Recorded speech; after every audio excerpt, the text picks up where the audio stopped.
Makanya Al-Quran itu diturunkan untuk penyempurna, Kak, dari yang namanya Alkitab, dari yang namanya Jabur, dari yang namanya Oh, Taurat. mohon maaf saudaraku, Nah. Alkitab ini tidak perlu disempurnakan oleh kitab-kitab lain atau buku-buku yang lain ya.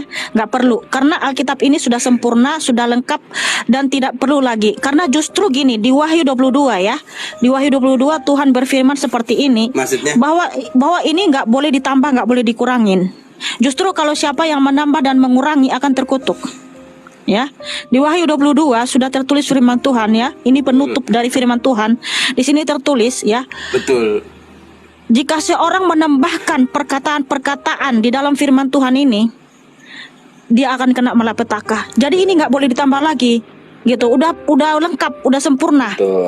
Betul. Wah, terkutuk nggak tuh? Iya, kamu jangan menambahi dan mengurangi firman Tuhan, nggak boleh. Maksudnya gini, Kak.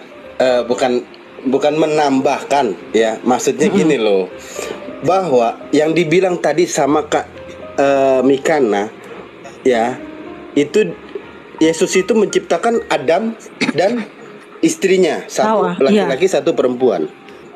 Makanya di sini yang dibilang Al-Quran itu untuk menyempurnakan. Jadi dari kitab Taurat, Jabur dan Injil ini nggak dirubah, Kak. Memang ini ada persamaan antara dari kitab Jabur. Coba kalau kakak memang apologis sejati ya, kakak boleh lihat, kakak boleh cari itu yang namanya kitab Jabur, kitab Taurat dan Injil. Itu semuanya ada persamaan. Dan bahkan Al-Quran pun ya, itu sebagian ada dari Alkitab. Nah, makanya Al-Quran itu untuk menyempurnakan dari kitab Injil, kitab Taurat. Apa yang disempurnakan? Apa yang disempurnakan? Apa yang disempurnakan? Gini, Kak. Tuhan itu Allah Subhanahu wa Ta'ala itu satu. Dia menciptakan Nabi Adam dan Siti Hawa. Ya kan? Emang di dalam itu di surga. Di dalam Al-Quran saudara aja nggak ada. Bentar dulu, Abi Mamayu. Ya. Betul, Kak, betul. Ini maksudnya yang disempurnakan apa? Kamu tahu nggak di dalam Taurat itu ada berapa hukum?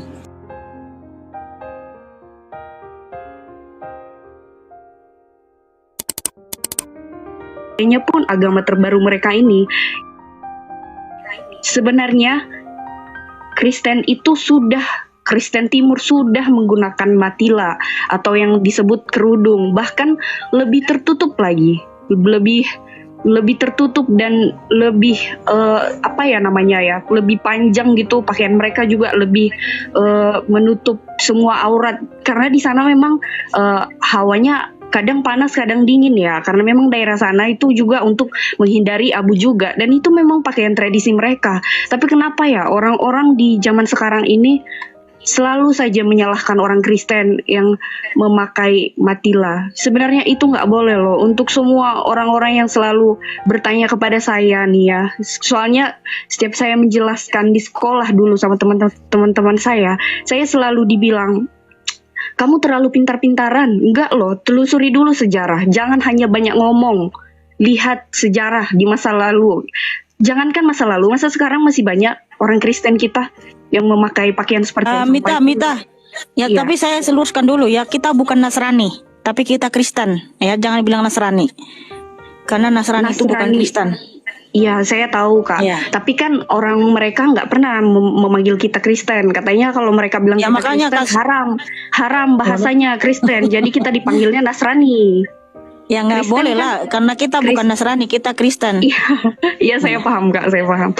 Apalagi dibilang Nabi Isa itu Yesus. Sementara Nabi Isa yang mereka tuliskan di Al-Quran mereka sangat berbeda kisahnya dengan yang ada di Alkitab, yaitu Yesus Kristus ya. Agak berbeda memang, tapi gimana ya bilangnya ya, Kak, untuk meluruskan itu kadang kita kayak dicegat-cegat ngomong. Iya. Oke, Mita, mohon maaf, mungkin kita utamakan yang bertanya dulu ya. Tapi puji Tuhan kamu sudah paham imanmu. Tapi ingat, jangan bilang kamu Nasrani ya. Kalau ada yang bilang kamu Nasrani gitu, langsung luruskan, saya bukan Nasrani tapi saya Kristen. Terus saya bangga jadi satu lagi gitu ya. Saya mau menyampaikan ini, Kak, tolong sampaikan kepada mereka kalau misalnya di Kristen juga dulunya ada sunat tapi diganti dengan baptis saat ini. Sudah, sayang. Oke, makasih ya. Ya, Bu sudah Mita ya. sering Ya. dijelaskan. Oke Kak, Iya. tolong Ya, dijelaskan. terima ya, Kak. kasih. Ya, Tuhan makasih. memberkati Ya. Iya, Iya, kasih Kak. Mita.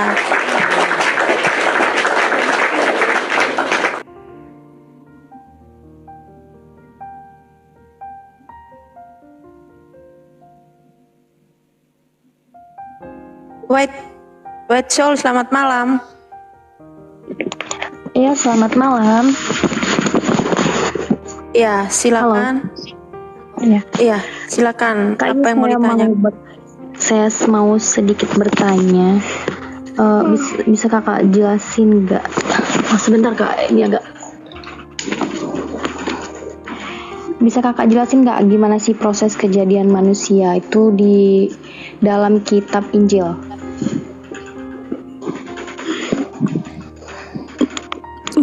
Bukan di kitab Injil ya, tapi di kitab Pentateuk, yaitu di Kejadian ya. Tuhan Yesus menciptakan langit dan bumi dan segala isinya itu di Kejadian 1 ayat 1 sampai 31.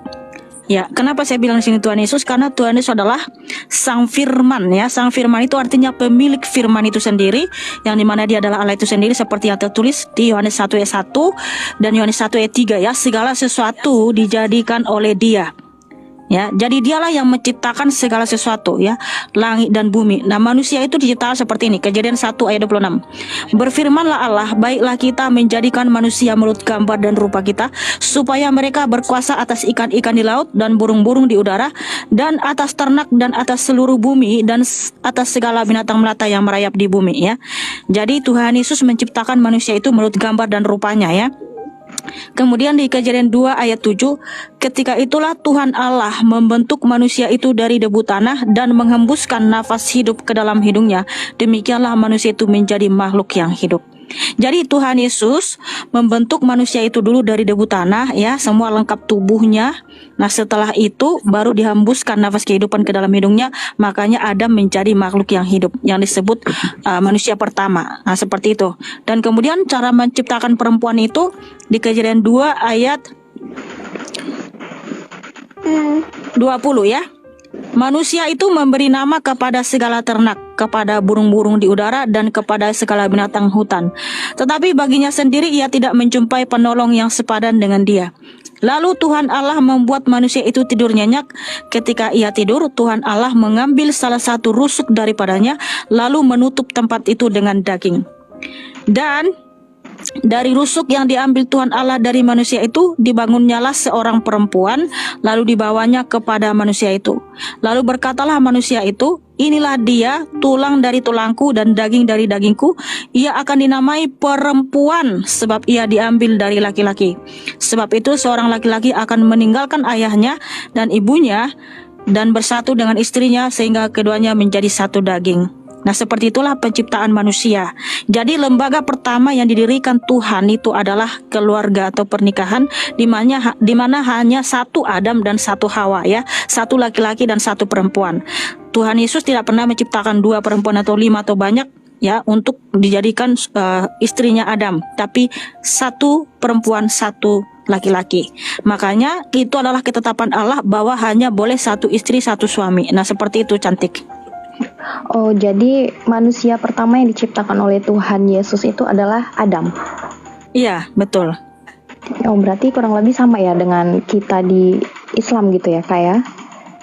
Ya, nggak tahu saya, yang jelas Alkitab sudah terlebih dahulu menuliskan seperti itu. 1500 tahun Alkitab ini sudah ditulis ya. 1500 tahun sebelum Masehi, yaitu di zaman Nabi Musa menuliskan kitab Kejadian ini. Oh, gitu. Iya. Satu lagi yang mau saya tanyakan, Kak. Bagaimana sih kok bisa Tuhan Yesus itu menyebut dirinya itu adalah Yesus gitu, Kak? Apakah ada proses kejadiannya juga gitu, Kak? Oh ya, ada. Jadi gini, kenapa namanya harus disebut Yesus? Karena Tuhan Allah itu sendiri yang memberikan namanya seperti itu ya. Ketika dia datang dalam rupa manusia ke dunia itu di Matius 1 ayat 21. Ia akan melahirkan anak laki-laki dan engkau akan menamakan dia Yesus, karena dialah yang akan menyelamatkan umatnya dari dosa mereka ya. Jadi Yesus itu berasal dari dua kata Ibrani, yaitu Yod-Heh-Vav-He dan Yasa, artinya Tuhan penyelamat, Tuhan penebus, Tuhan pembebas. Jadi Yesus Kristus itu adalah Allah yang menyelamatkan ya, Yahweh yang menyelamatkan. Karena apa? Dia menyelamatkan kita dari segala dosa-dosa kita. Kita seperti itu, cantik. Oke. Ya, oke, saya rasa udah cukup ya. Iya Kak. Makasih, With Soul, God bless you. Ya, tepuk tangan buat Ayat Soul yang cakep dan manis.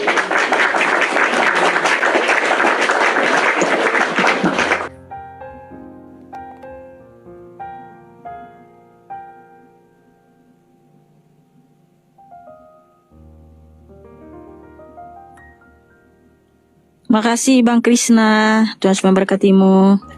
Pusat Grosir, selamat malam. Pusat Grosir.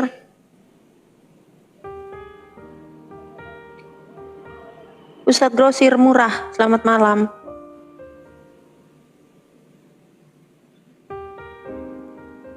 Ya silakan Pusat Grosir. Dari tadi katanya mau naik.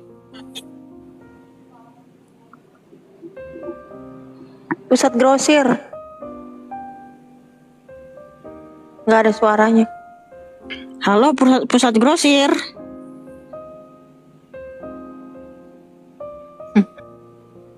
Nggak. Makasih Devin. Nggak ada suaranya. Oke, kita ganti dulu ya, nggak ada suaranya.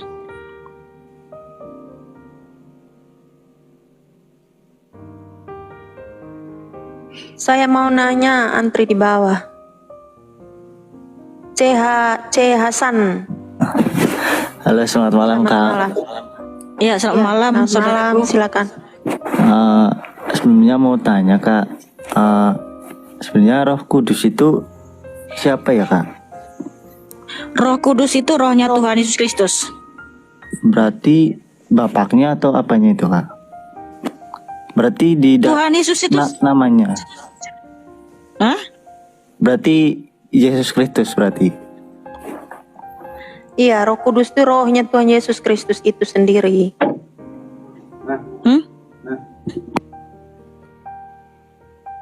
Lagi Kak.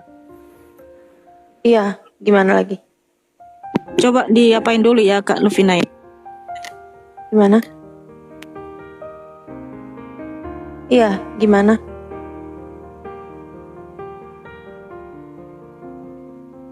Kakak megang. Kenapa? Megang? Coba kali aja. Mana di mana?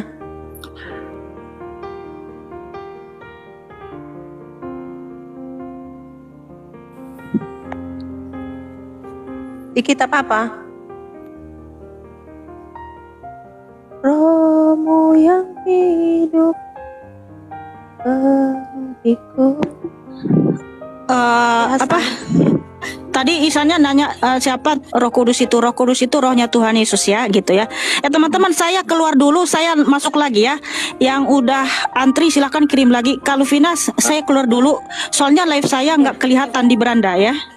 Saya keluar dulu, mungkin karena tadi ganti jaringan. Oke, saya keluar dulu, ntar balik lagi. Yang berbeda ya. Tuhan Yesus Kristus bukan Allah Subhanahu Wa Taala, karena yang berfirman di sini adalah Tuhan Yesus. Ini adalah firman Tuhan Yesus Kristus, Kejadian sampai Wahyu. Ya, berbeda dengan Al-Quran. Makanya kita harus saling toleransi dan saling menghargai. Nah, seperti itu kan Nabi ya. Betul. Nah, sekarang gini Kak, saya kan Pertanyaanmu apa saudaraku? saya mempelajari apologis ini nih dari dulu saya pelajari. Bahkan saya pengen diangkat menjadi ya udah jadi orang Kristen aja, langsung jadi pendeta loh. Nggak bisa seperti itu. Kita kan, saya mengakui bahwa adanya Taurat, Zabur, Injil dan Al-Quran, ya kan? Saya sebelum Al-Quran ada itu Injil ada. Nah, pertanyaan saya gini Kak, langsung ke fokusnya aja ya. Iya, silakan. Yesus itu siapanya Isa Kak? Oke, jadi gini saudaraku, memang betul saya ini hadir sebagai apologet untuk menyanggah atau membantah ya tuduhan-tuduhan terhadap Tuhan Yesus yang disamakan dengan Nabi Isa alaihissalam. Karena memang ada perintah di 1 Petrus 3 ayat 15. Jadi kita harus memberi pertanggungjawaban, tapi harus dengan dengan hormat, dengan lemah lembut dan dengan sabar. Tidak boleh ketika kita itu memberikan bantahan terus memaki-maki, mencaci, lalu merendahkan agama lain. Nggak boleh seperti itu. Saya juga nggak setuju sama orang-orang Kristen yang mengaku-ngaku Kristen tapi dia menghina agama lain. Saya nggak setuju banget itu ya. Oke, jadi seperti ini saudaraku, Tuhan Yesus Kristus itu bukan Nabi Isa alaihissalam, karena itu dua tokoh yang berbeda, dua pribadi yang berbeda. Jadi dari sejarahnya saja sangat berbeda saudaraku. Nah seperti itu. Dan kalau kamu mau tahu perbedaannya apa, itu sangat banyak. Ya, di YouTube saya ada itu 9 perbedaan, tapi sebenarnya kalau kita kaji satu persatu lebih dari 9 perbedaannya. Jadi memang Tuhan Yesus Kristus bukanlah Nabi Isa alaihissalam. Nah seperti itu saudaraku Abi. Yesus bukan Nabi Isa. Tapi kita lihat di kalender itu Kak, itu ada kenaikan Isa Al-Masih. Iya, karena kan yang cetak kalender itu kan Menteri Agama kan? Maksudnya apa ya? Menteri Agama lagi. Kalau di Indonesia kan mayoritas Muslim, jadi yang mencetak kalender sudah kita tahu lah siapa gitu kan. Makanya di situ dibikin Isa Al-Masih. Nah kalau kita sih pengennya diganti jadi Yesus Kristus gitu. Iya, Yesus Kristus. Berarti kenaikan Isa Al-Masih itu nggak ada ya Kak? Iya, sebenarnya gini ya, Yesus Kristus itu bukan Isa Al-Masih atau Nabi Isa alaihissalam yang ada di dalam Al-Quran, itu aja saudaraku. Iya. Oh. Ya seperti itu ya. Karena sudah jelas Kak, sudah jelas sih saya melihat, iya kan? Makanya Al-Quran itu diturunkan untuk penyempurna Kak, dari yang namanya Alkitab, dari yang namanya Jabur, dari yang namanya Taurat. Mohon maaf saudaraku, Alkitab ini tidak perlu disempurnakan oleh kitab-kitab lain atau buku-buku yang lain ya, nggak perlu, karena Alkitab ini sudah sempurna, sudah lengkap dan tidak perlu lagi. Karena justru gini, di Wahyu 22 ya, di Wahyu 22 Tuhan berfirman seperti ini. Maksudnya? bahwa ini nggak boleh ditambah, nggak boleh dikurangin. Justru kalau siapa yang menambah dan mengurangi akan terkutuk. Ya, di Wahyu 22 sudah tertulis firman Tuhan ya. Ini penutup dari firman Tuhan. Di sini tertulis ya. Betul. Jika seorang menambahkan perkataan-perkataan di dalam firman Tuhan ini, dia akan kena malapetaka. Jadi ini nggak boleh ditambah lagi. Gitu. Udah lengkap, udah sempurna. Betul. Wah, terkutuk nggak tuh? Iya, kamu jangan menambahi dan mengurangi firman Tuhan, nggak boleh. Maksudnya gini Kak, bukan menambahkan ya, maksudnya gini loh, bahwa yang dibilang tadi sama Kak Mikana ya, itu Yesus itu menciptakan Adam dan istrinya, satu laki-laki satu perempuan. Makanya di sini yang dibilang Al-Quran itu untuk menyempurnakan. Jadi dari kitab Taurat, Jabur dan Injil ini nggak dirubah Kak. Memang ini ada persamaan antara dari kitab Jabur. Coba kalau kakak memang apologis sejati ya, kakak boleh lihat, kakak boleh cari itu yang namanya kitab Jabur, kitab Taurat dan Injil. Itu semuanya ada persamaan. Dan bahkan Al-Quran pun ya, itu sebagian ada dari Alkitab. Nah, makanya Al-Quran itu untuk menyempurnakan dari kitab Injil, kitab Taurat. Apa yang disempurnakan? Apa yang disempurnakan?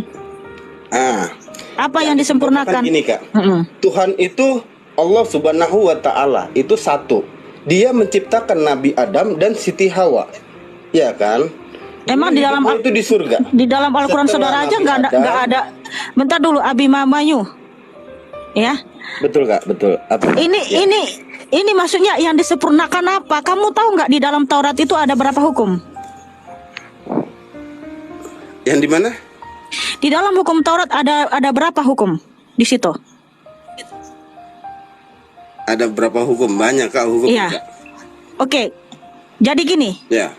Ya berapalah coba di dalam hukum Taurat ada berapa hukum? ada 613 hukum, saudaraku. Banyak kan? Iya. 613 hukum. Makanya kan saya bilang banyak.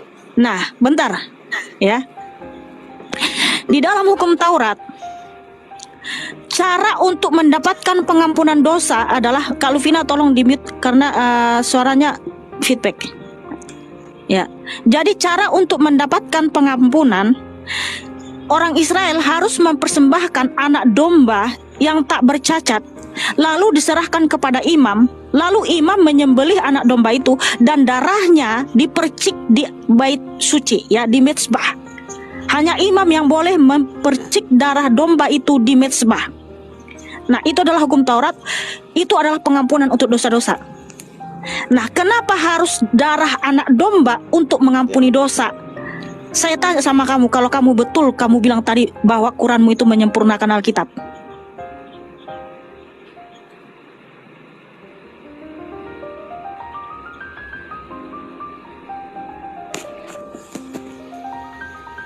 Ayo, kenapa?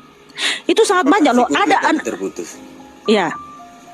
Di dalam hukum Taurat, ya, di sini sudah terdapat kitab Taurat, ya. Kitab Taurat itu ada 613 hukum.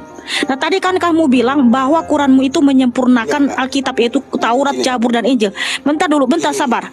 Jadi saya mau tanya, ya, kalau betul, bentar dulu, sabar.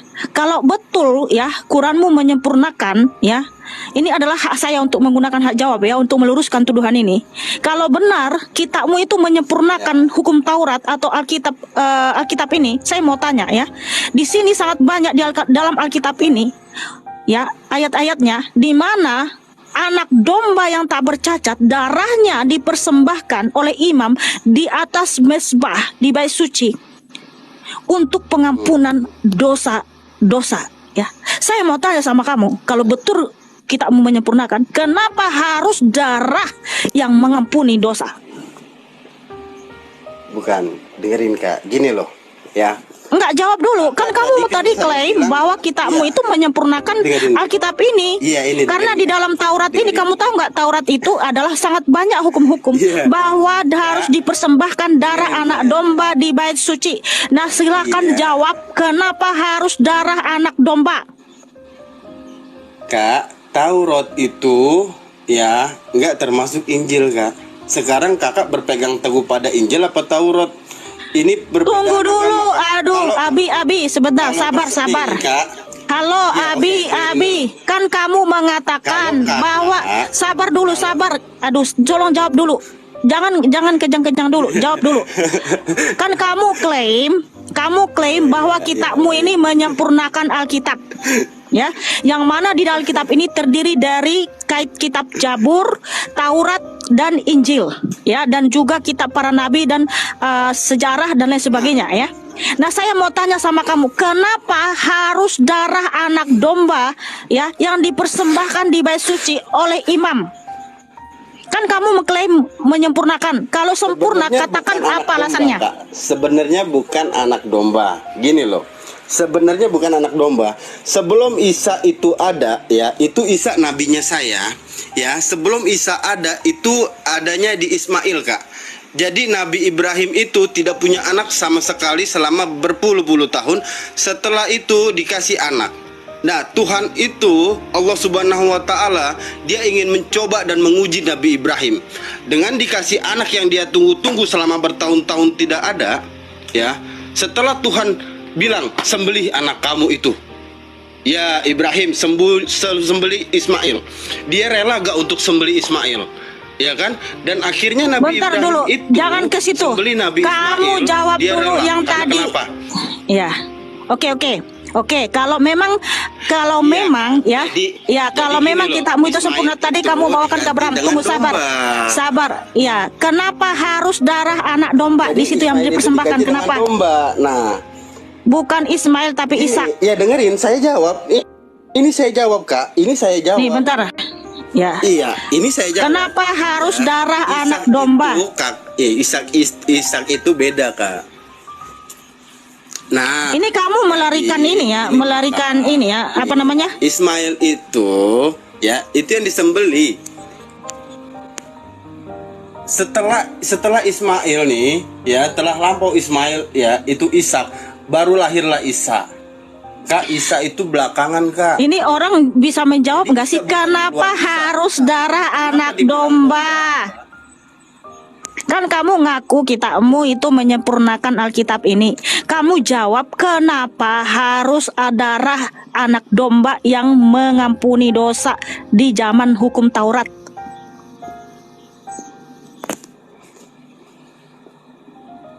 Dan kenapa Tuhan memerintahkan supaya Abraham mempersembahkan anaknya Ishak, ya, yang diganti sama anak domba? Kenapa darah anak domba ini? Kenapa coba? Kan kamu mengaku mengklaim bahwa kitabmu itu menyempurnakan Alkitab ini. Kalau kamu bisa menjawab itu, saya angkat jempol sama kamu. Jadi saudara, kalau klaim itu harus bisa menjawab. Nih kamu baca di dalam hukum Taurat ada 613 hukum. Sorry, tadi sinyalnya putus-putus. Iya, di dalam hukum Taurat ada 613 hukum. Ada hukum moral, ada hukum seremonial, ada hukum sipil. Hukum seremonial adalah di mana anak domba yang tak bercacat, ya, yang anak domba yang sehat, yang gemuk, ya, nggak boleh ada kutilnya, nggak boleh ada penyakitnya, pokoknya yang sehat, yang bagus. Lalu darahnya itu dipercik di bait suci. Itu apa maksud dan tujuannya? Kenapa darah anak domba itu dipercik oleh imam? Itu sangat banyak di dalam Taurat kamu baca. Kenapa darah itu dipercik, darah anak domba itu? Kasih tahu alasannya. Karena kamu klaim kitabmu itu menyempurnakan Taurat, Zabur dan Injil. Iya, sekarang kan kitab Zabur dan Injil itu berbeda, Kak. Kalau sekarang kakak menyamakan semua, berarti saya nggak kitab tanya itu nggak ada apa orang tujuannya, Cina, apa nggak ada maksudnya. orang Cina, berarti Ini semua orang tahu nggak sih Sampingan dengan pertanyaan? Kristen dan Islam aja dong, Kak. Kenapa di Indonesia dan di seluruh dunia ini ada yang Kristen, ada yang Buddha, ada yang Hindu, ada yang Islam? Itu saya pengen tanya sama kakak. Kenapa demikian? Kalau kakak mengklaim Zabur dan Taurat itu ada di Alkitab, ya, berarti kakak klaim semua ada di Alkitab semua dong, Zabur dan Abi, Taurat itu, Kak. Abi, saya nggak tanya itu, jawab pertanyaan saya. Kenapa darah anak domba ini dipercik di bait suci? Itu nggak ada, Kak. Nih ya, makanya kan dibilang Islam itu penyempurna. Makanya sekarang saya kasih tahu sama kakak nih, ya, saya mau nanya, kalau kakak klaim Taurat dan Zabur itu ada di Alkitab, berarti itu Alkitab yang punya dan orang Kristen yang punya.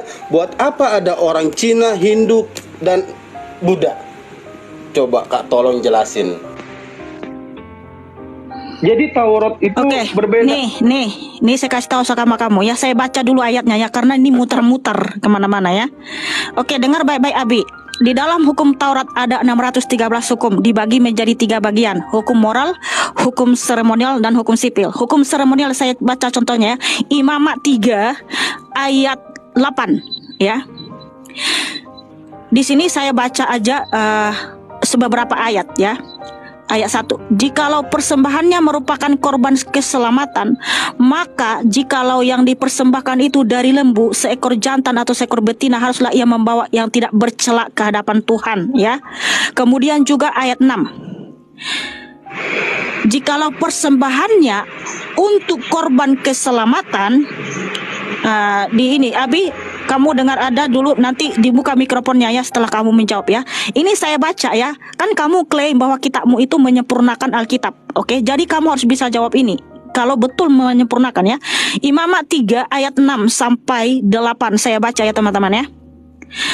Jikalau persembahannya untuk korban keselamatan bagi Tuhan adalah dari kambing domba, seekor jantan atau seekor betina, haruslah ia mempersembahkan yang tidak bercela. Jikalau ia mempersembahkan seekor domba sebagai persembahannya, ia harus membawanya ke hadapan Tuhan. Lalu ia harus meletakkan tangannya ke atas kepala persembahannya itu dan menyembelihnya di depan kemah pertemuan. Lalu anak-anak Harun harus menyiramkan darahnya pada mezbah sekelilingnya. Jadi ini darah domba itu ya disiramin di mezbah itu semua. Nah, itu maksudnya apa?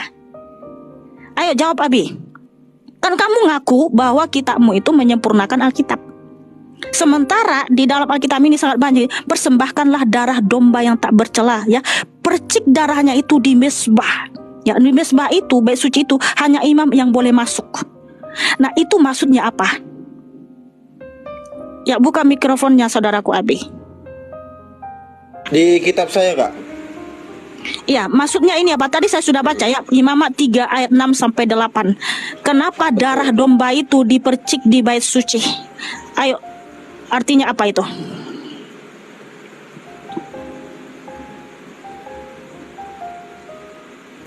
Imamat 3 ayat 8 ya. Di sini 435, ya kan? Menurut Iya. persembahan binatang supaya umat manusia dapat memperoleh pengampunan bagi dosa-dosa mereka. Persembahan binatang adalah tema penting dalam seluruh kitab suci. Nah, ini kan yang di sini, Kak, maksudnya kan kitab suci ini kitab suci Injil. Nah, sedangkan di saya itu diajarkan Injil, Taurat dan Zabur itu duluan Taurat dan Zabur, Kak. Jadi ini misah. Injil itu baru dan Al-Qur'an itu terakhir, Kak. Gitu loh. Enggak, saya tanya apa maksud darah domba itu dipercik di bait suci untuk korban keselamatan. Di sini kan korban keselamatan, supaya kamu ada keselamatan, pengampunan dosa. Kamu harus mempercik darah domba yang tak bercacat di bait suci. Itu maksudnya apa? Kalau di saya tidak ada seperti itu, Kak. Nah, berarti ya kamu cuma klaim sepihak bahwa sebenarnya kitabmu tidak pernah menyempurnakan Alkitab ini. Ya, Bukan ini sepihak, maksudnya jadi gini. iya, makanya jawab dulu. Disembelih domba itu, disembelih Untuk domba apa? itu, Tujuannya? Ya, tujuannya itu untuk mencoba kesabaran Nabi Ibrahim, karena Ibrahim ini Bukan saya. yang disebutkan Halo, Abraham. Abi, di sini nggak ada Abraham, di sini Imamat 3. Nanti kita akan ke Abraham. Ya, Abraham kita akan itu anaknya Ishak loh, Kak, Abi, bapaknya Abi, Ishak. Nah, dengar sekarang dulu. disembelih itu Ishak kan? Abi, Yang disembelih itu Ishak kan? halo. Ini kayaknya muter-muter ini kayaknya bawa ke Abraham karena dia nggak bisa jawab. Saya yang baca Imamat 3 itu adalah korban keselamatan. Nah, supaya ada keselamatan atau pengampunan dosa, dia harus mempersembahkan. Tadi saya sudah baca ya.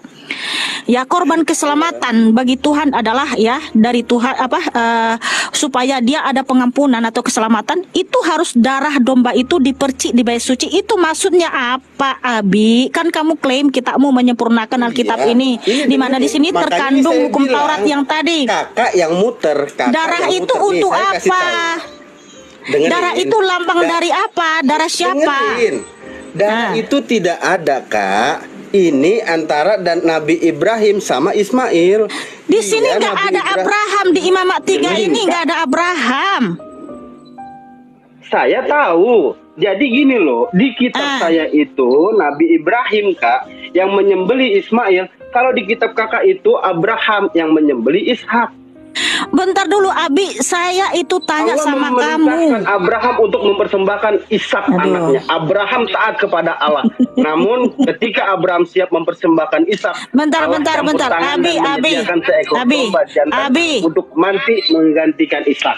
Nah, di Al-Quran itu Nabi Abi, yang Abi, disembelihkan. dengar. Ini ada di Kejadian 8 ya ayat 20 sampai 21 loh, Kak. Ya, setelah banjir Abi, kenapa? mempersembahkan binatang kepada Allah, mempersembahkan. Enggak, dengar dulu ini. Ini merupakan Oh, alah. yang Sekali lagi ya, saya tanya, kalau kamu nggak bisa jawab, saya turunin. Jadi, klaimmu itu tidak benar ya. Bahwa kamu klaim kitabmu menyempurnakan Alkitab itu tidak benar. Karena apa? Satu saja pertanyaan saya dari 613 hukum di dalam hukum Taurat. Kenapa imam itu ya, lalu ia harus meletakkan tangannya atas kepala persembahannya itu dan menyembelihnya di depan kemah pertemuan. Lalu anak-anak Harun harus menyiramkan darahnya pada mezbah sekelilingnya. Nah, kenapa darah domba itu disiram di mezbah itu untuk pengampunan dosa atau keselamatan? Kalau menyempurnakan ya harus tahu jawabnya apa, dan kita harus lihat apa maksud dari darah domba itu. Ternyata Ternyata Abi nggak bisa jawab, mutar sana, mutar sini. Tapi klaim dari tadi bahwa bahwa kitabnya itu menyempurnakan Alkitab katanya. Karena di dalam Alkitab ini terkandung ya Taurat, Zabur dan Injil.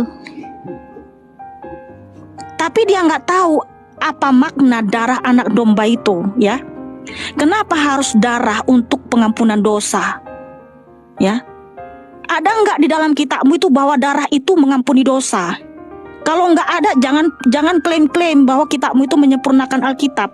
Ini hak saya untuk menggunakan hak jawab ya teman-teman. Ya, supaya jangan sembarangan menuduh dan klaim. Kalau nggak tahu artinya, jangan klaim-klaim bahwa kitabmu menyempurnakan Alkitab kami. Dan kamu tahu nggak kenapa Tuhan menyuruh Abraham untuk mempersembahkan anaknya Ishak dan diganti sama kambing domba, sama domba? Kenapa darah anak domba itu? Ada apa dengan darah?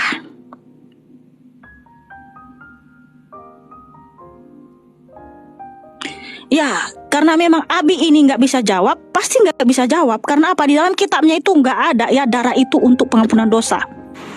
Kalau kakak bilang apologis, saya ini pun apologis kak. Gitu loh. Apologet Saya itu hanya pelajari ada semua. dalam Kristen. Apologet itu hanya ada dalam Kristen. Ya. Makanya, karena saya apologet pelajari itu itu. ada dasarnya di Saya 1 pelajari Petrus itu. 3 ayat Kak, 15. namanya Tuhan itu yang menciptakan, tidak bisa dibunuh. Kalau kakak tadi bilang Aduh. jawaban si Aksan itu Tuhan itu dibunuh. Oke, mungkin Abi. Ya. Jawab dulu yang tadi. Kenapa darah domba itu, ada apa dengan darah domba itu kok itu bisa mengampuni dosa? Itu supaya kak meroleh pengampunan dosa ya, menjadi pengganti, yaitu binatang mati untuk orang yang berdosa. Persembahan binatang itu sudah tidak diperlukan oleh karya salib Yesus Kristus. Gitu loh. Walaupun Yesus Berarti Kristus darah tidak Kristus bersalah. lah yang bisa mengampuni dosa kita, betul? Nah, makanya Bahwa saya bilang, itu saya apologis, adalah, Kak. iya Abi, ya. Saya apologis, makanya saya bilang. Tapi saya pelajari apologis betul. itu. Oke, Tapi Abi. di sini kan saya Abi. tanya, Kak. Oke, sabar, tunggu, jangan kemana-mana dulu. Tadi kamu bilang ya, Iya. bahwa itu adalah makna atau tipologi ya, gambaran bahwa Mesias lah yang memberikan darahnya untuk pengampunan dosa-dosa kita. Nah, saya tanya sama kamu, ada nggak di Quranmu tertulis seperti itu, bahwa darah Kristus itu mengampuni dosa kita? Bukan darah Yesus. Makanya gini, Kak. Yesus Jawab itu, ada makanya kan atau saya enggak? tanya. Jawabnya tidak. Kalau tidak ada, berarti Saya stop tanya. klaim kitabmu itu menyempurnakan Alkitab. Ya, oke. Saya stop klaim. Oke. Iya, bagus begitu. Tepuk tangan buat Abi. Nggak bisa tepuk tangan kak. Gini, Karena jujur. kita hidup itu bukan di zaman Nabi Isa, ya. Kalau kakak bilang, Sorry Abi. Ya. Sorry, tunggu sebentar. Yesus Jangan itu bawa terakhir. Nabi Isa. Jangan bawa Nabi Isa. Karena mohon maaf, saya nggak percaya sama Nabi Isa. Ya, yang saya percaya itu Adam. Tuhan Yesus Kristus. Adam, Ya. Adam yang kakak sebut, ya, dan istrinya itu Nabi saya. Enggak, Nabi yang bentar, pertama nggak usah kali kemana-mana diturunkan dulu. oleh Allah itu Abi, Nabi Adam. Abi. Kalau Tunggu, kakak bilang nggak bisa sabar. bawa Isa, Abi. maaf, Ishak itu nabinya saya. Abraham itu musuhnya. Yang ngeyel tuh Sebenarnya mana bukan aja, Abraham. Ya, oke, Gitu, Abi. Ya, Sekarang Abi, saya saya rasa tanya, kalau kakak gini. klaim Taurat dan Zabur itu ada di Alkitab, berarti Kristen Ini itu kan room tanya jawab rakus dong Alkitab, bukan ngeborong dia mau semua, menjelaskan Kak, gitu, agamanya. Nah, Rakus lagi. Ya ini saya Iya. tanya, Kaluvina, ini saya tanya. gitu Jadi loh. gini ya. Saya bukan Nah. menjelaskan agama saya tanya. Taurat Oke. dan Zabur itu terpisah dari Alkitab. Kalau Alkitab bawa semua, berarti Al-Quran juga harus dibawa dong sama dia. Iya Oh, dong.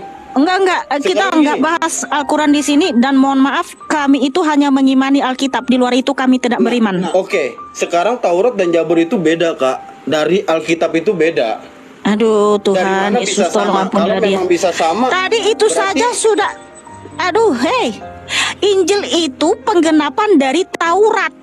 Paham gak sih? Karena Taurat Nggak itu bisa semua tidak menggambarkan disamakan. tentang Yesus Beda-beda. Kristus dan Mesias.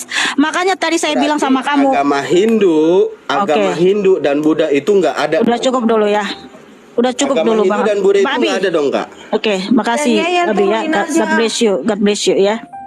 Jadi saya kasih tahu sama Bawa kamu ya. ke agama-agama mana? Tadi Abi itu, tapi saya ini ya, saya salut sama Abi itu, dia udah stop untuk klaim bahwa kitabnya menyempurnakan Alkitab. Karena apa? Memang betul darah anak domba itu tipologi dari Mesias. Bahwa darah domba itu adalah gambaran dari Mesias yang akan memberikan darahnya sebagai pengampunan atas dosa-dosa kita. Kenapa harus darah? Karena di Imamat 17 ayat 11, karena nyawa makhluk ada dalam darahnya, dan darah mengadakan pendamaian atas dosa-dosa kita dan pengantara antara nyawa kita, ya. Jadi kalau darah kita ini sudah disucikan melalui darah yang kudus yaitu Tuhan Yesus, maka kita akan hidup, akan bangkit kembali, hidup kekal. Kalvina mohon di-mute. Kemudian Tuhan Yesus berfirman di Matius 26 ayat 28, inilah darahku yang ditumpahkan bagi banyak orang untuk pengampunan dosa, ya. Jadi darah anak domba itu tipologi tentang Mesias, bahwa Mesias akan memberikan darahnya sebagai pengampunan atas dosa-dosa kita. Makanya siapapun yang percaya kepada Tuhan Yesus, kita telah dipersatukan melalui darahnya yang kudus. Yang tadinya kita ini adalah kafir, sekarang bukan kafir lagi, tetapi kita adalah pilihannya Tuhan Yesus. Kita menjadi imamat yang rajani oleh karena penebusan Kristus di atas kayu salib, ya. Jadi berhentilah klaim bahwa kitab saudara itu menyempurnakan Alkitab. Itu tidak benar, saudaraku, itu keliru. Karena Alkitab itu sudah sempurna, ya. Kitab Taurat itu semua menuliskan tentang Tuhan Yesus, ya. Itu semua tipologi tentang Tuhan Yesus, saudaraku. Oke, kita naikkan lagi yang mau bertanya, ya.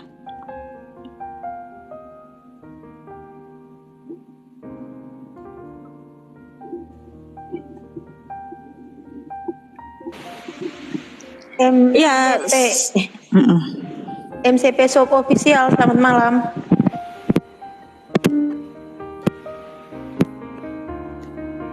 Iya, selamat malam. MZP.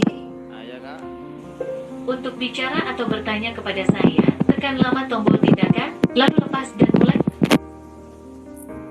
Oh, pakai itu ya, Google ya.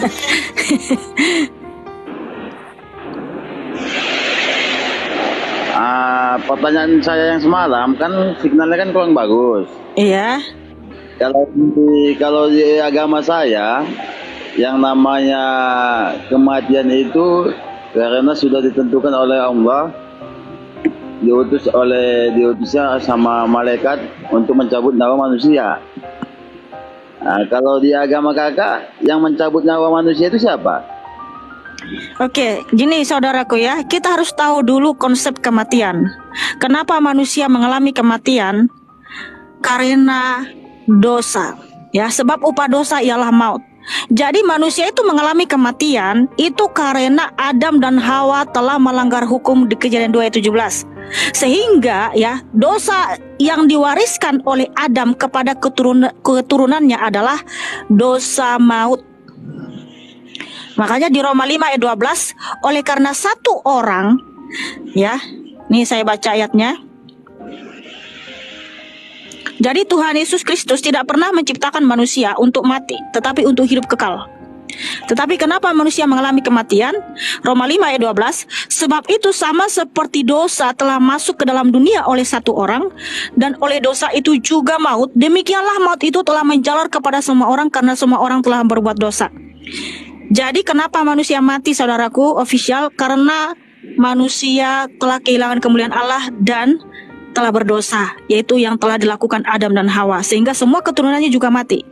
Tetapi ingat saudaraku, sekarang kita ada hidup yang kekal. Karena Tuhan Yesus telah datang tadi, ya, memberikan darahnya. Tadi yang saya bacakan ayatnya di Matius 26 ayat 28, inilah darahku yang ditumpahkan bagi banyak orang untuk pengampunan dosa. Jadi darah Yesus itu memberikan keselamatan kekal kepada kita. Makanya Tuhan menyatakan di Yohanes 11 ayat 25, akulah kebangkitan dan hidup, barang siapa percaya kepadaku, ia tetap hidup sekalipun ia mati. Kenapa? Kalau kita mati, roh dan jiwa kita itu langsung ke Firdaus, ke surga, yaitu tempat penantian sementara untuk dibangkitkan nanti di hari kiamat, masuk ke dalam surga yang sesungguhnya, itu Yerusalem yang baru. Tetapi di luar Kristus, ya, dia kalau tidak percaya sama penebusan Kristus di atas kayu salib, maka ada firman Tuhan di Yohanes 3 ayat 18, barang siapa tidak percaya kepada Tuhan Yesus, dia tetap berada di bawah hukuman. Hukuman yang mana? Dosa maut, yang diwariskan Adam yaitu di Kejadian 2 ayat 17, Kejadian 3 ayat 17 sampai 19. Sehingga kalau mereka mati, roh dan jiwanya itu langsung ke dunia kematian, ya, ke kerajaan maut. Kerajaan maut itu sudah seperti neraka, ya. Tetapi nanti mereka juga akan dibangkitkan untuk dicampakkan ke neraka yang sesungguhnya, itulah kematian yang kedua. Nah, seperti itu saudaraku ofisial, kenapa manusia mengalami kematian, tetapi dalam Tuhan Yesus ada kehidupan kekal. Jadi Kak, intinya kalau di agama Kakak yang mencabut nyawa itu bukan Tuhan. Tuhan Yesus tidak sekejam itu mencabut-cabut nyawa. Ya, Jadi, tapi justru Tuhan Yesus itu memberikan hidup kekal, bukan mencabut, ya. Terus berfirman di Yohanes 10 ayat 28, Aku memberikan hidup kekal kepada mereka dan mereka pasti tidak binasa sampai selama-lamanya dan tidak seorang pun merebut mereka dari tanganku. Jadi Tuhan Yesus itu bukan pencabut-cabut, ya, tapi pemberi hidup kekal, pemberi keselamatan kekal. Jadi gini Kak, yang mau saya tanya, kalau di agama saya kan gini. Mohon maaf ofisial, di sini kita tidak membahas agama saudara. Anda bertanya, Alkitab menjawab. Iya betul Kak, maksudnya gini kan, maksud saya tadi kan gini. Kalau di agama saya, Nanti kalau bawa ke agamamu nanti tambah panjang, lama waktu. Iya. Kakak tunggu dulu ya, maksudnya Banyak yang antri. Banyak antri di bawah ya. Tanya Alkitab saja. Gini ya, jadi saya tanya Alkitab Kakak. Yang kalau di dalam agama Kakak yang dikatakan orang mulia ataupun orang suci itu siapa saja orangnya? Yang mulia, ya, yang mulia, suci, agung itu hanya Tuhan Yesus. Jadi kalau umpamanya dia kayak dibilang pendeta ataupun dibilang Paulus, itu termasuk golongan orang suci apa tidak? Iya, mereka dulu orang berdosa, tapi setelah percaya kepada Tuhan Yesus, mereka dikuduskan melalui darah Kristus. Menjadi suci. Iya, disucikan oleh darah Kristus. Nah, makanya kita hidup kuduslah di hadapan Tuhan Yesus, hiduplah untuk Tuhan Yesus, jangan hidup untuk dosa. Ya, seperti itu saudaraku, ya. Saya rasa sudah cukup dulu saudaraku buat official, kita gantian dulu. Ya. Jadi itu dia sucinya sesudah dia hidup apa sesudah dia mati? Sudah disucikan melalui penebusan Kristus di atas Yesus salib, ya. Jadi makanya ada di dalam Alkitab itu kebangkitan orang-orang kudus. Kenapa kita sudah dikuduskan oleh darah Kristus, ya? Ya, maksud saya rasa udah cukup dulu saudaraku Bang official, ya. Makasih saudaraku. Ya, pertanyaanmu udah 3 loh, udah saya jawab, ya. Makasih, God bless you. Iya.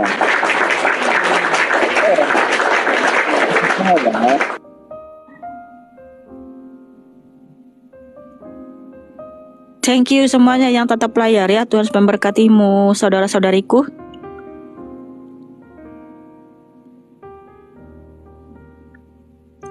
Ya, selamat malam One God. Selamat malam kakak-kakak yang cantik. Ya, silakan saudaraku, ada yang mau ditanya?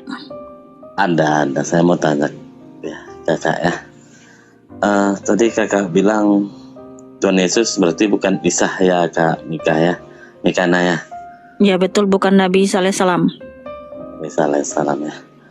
Nah, pertanyaan saya nih dari yang kakak bilang tadi sih, di Yesus itu terlahir di mana kakak?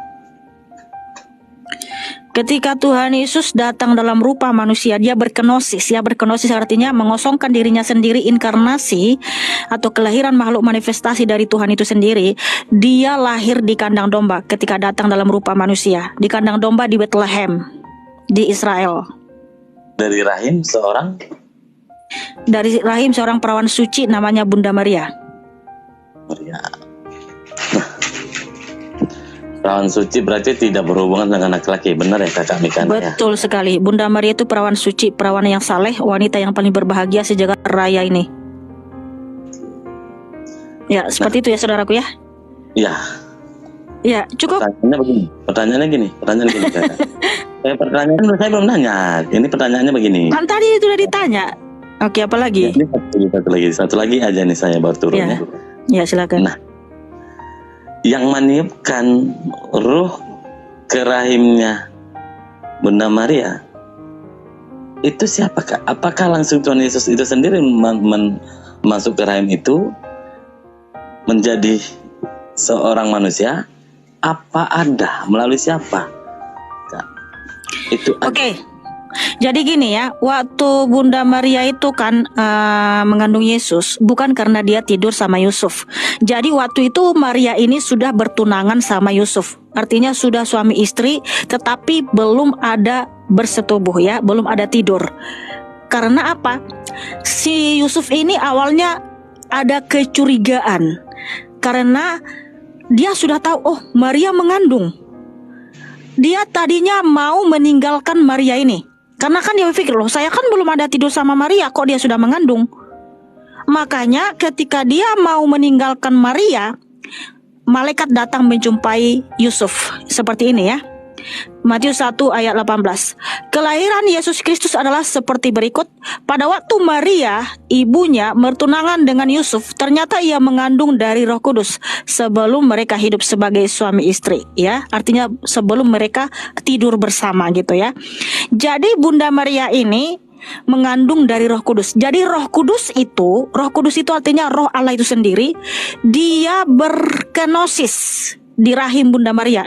Jadi kan karena dia Allah yang Maha Kuasa, tentu dia bisa hadir di dalam rahim Bunda Maria menjadi atau dalam rupa manusia.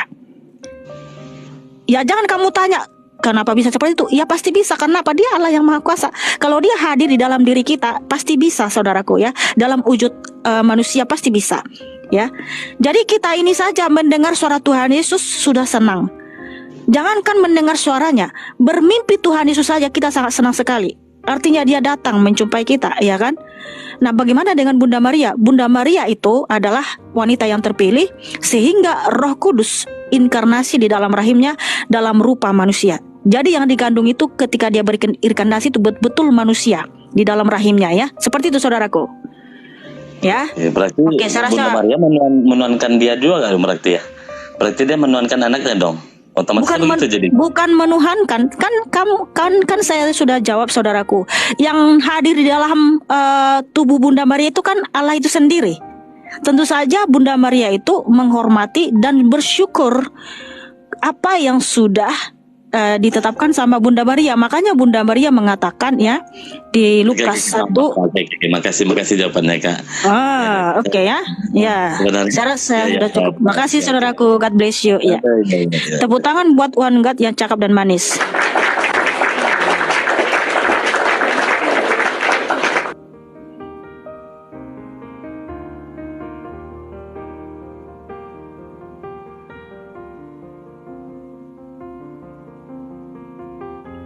Pubian, selamat malam.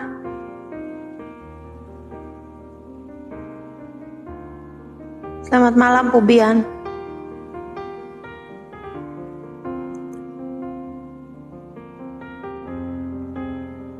Kasman, saya kak. Oke, kita cari mana orangnya nih. Soalnya jauh.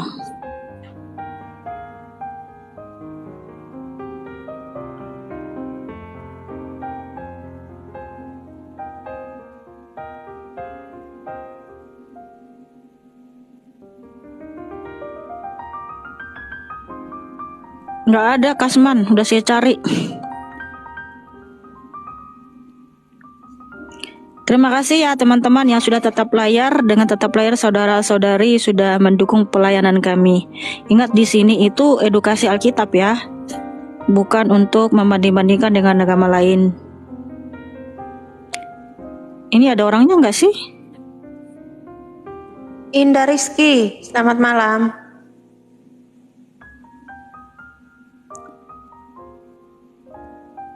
Indah Rizky, selamat malam.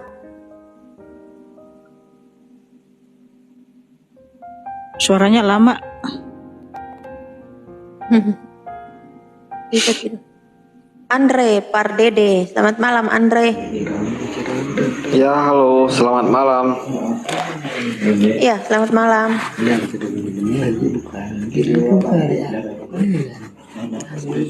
Saya mau nanya Silakan. tentang. Bisa buka kamera nggak Andre? Gimana? Bisa buka kamera. Open cam. Nggak bisa nih. Oke, silakan pertanyaanmu apa? Silakan kamu mau tanya apa, Andre?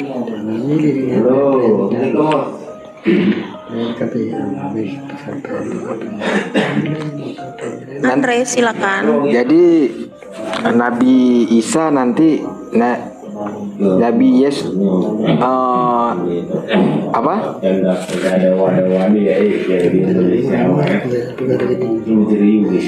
Ya, gimana pertanyaannya apa? Apa benar Yesus itu Allah? Iya, Yesus Kristus adalah Allah itu sendiri, pencipta langit dan bumi. Andre, kamu Kristen bukan? Pencipta langit dan Pardede bumi. nih. Andre Pardede. Kenapa? Pardede nih Kristen. Hah? Kita nggak tahu dia Kristen apa bukan? Enggak, Pardede enggak semuanya Kristen. Oh. Iya, Pardede ada yang Kristen, ada yang Muslim. Iya, pertanyaanmu apa? Apakah Yesus itu Allah? Ya, betul. Karena Yesus itu sendiri yang menciptakan langit dan bumi, sekalian alam dan kita semua. Iya, Tuhan Yesus yang menciptakan langit dan bumi. Makanya ada firman-Nya, yaitu di Yesaya 44 ayat 24. Akulah yang menciptakan langit dan bumi seorang diri, tidak ada yang mendampingi aku, yang membentuk manusia sejak dalam kandungan. Tuhan Yesus berfirman, Yesaya 44 ayat 6, akulah Raja dan Penebus, Tuhan semesta alam, akulah yang awal dan akhir, tidak ada Allah selain aku. Nah, itu firman Tuhan Yesus.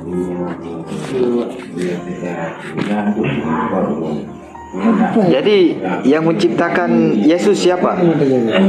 Kan Tuhan Yesus pencipta, Bang Andre. Kenapa kamu tanya siapa yang menciptakan Yesus? Gimana ya abang kita ini? Oh. Itu ya, ini firman-Nya ya di Yohanes 1 ayat 3 ya. Ini saya baca ya, dengar ya ya Andre. Yohanes 1 ayat 3. Yohanes. Segala Yohanes 1 ayat 3. Yohanes itu apa? Injil. Tar dulu, aku minum dulu ya. Di perjanjian baru ya Yohanes. Oke. Bentar, di mute dulu ya Andre. Andre di mute dulu. Yohanes itu. Ya, Andre mute dulu sebentar ya. Gini. Yohanes itu adalah rasul Tuhan Yesus Kristus. Jadi apa yang difirmankan Tuhan Yesus, Rasul Yohanes mencatat. Nah, beginilah firman Tuhan ya di Yohanes 1 ayat 3. Segala sesuatu dijadikan oleh Yesus Kristus ya. Dan tanpa Yesus Kristus tidak ada satupun yang telah jadi dari segala yang telah dijadikan. Nah, sebenarnya di situ firmannya dia ya. Kenapa saya katakan Yesus Kristus supaya kamu lebih mudah memahaminya. Kemudian juga di Kolose 1 ya. Kolose 1 ayat 16.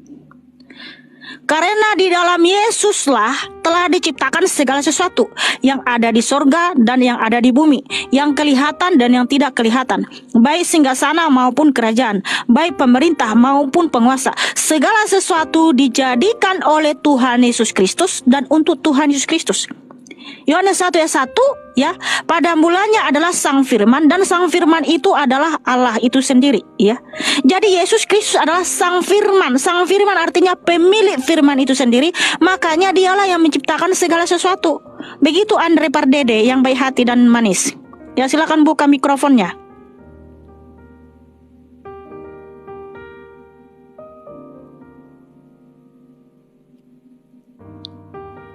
Mikrofonnya dibuka, Andre.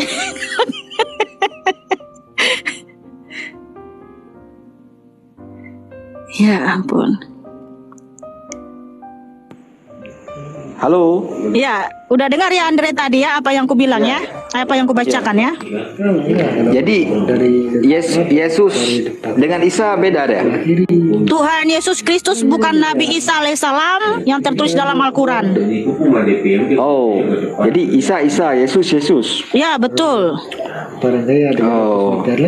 Mau tahu perbedaannya apa? Beda gimana bedanya? Oke, di mute dulu Andre ya. Ini ya? Mute dulu. Mikrofonnya di mute soalnya ada di belakangmu yang bicara itu berisik. Oh ya.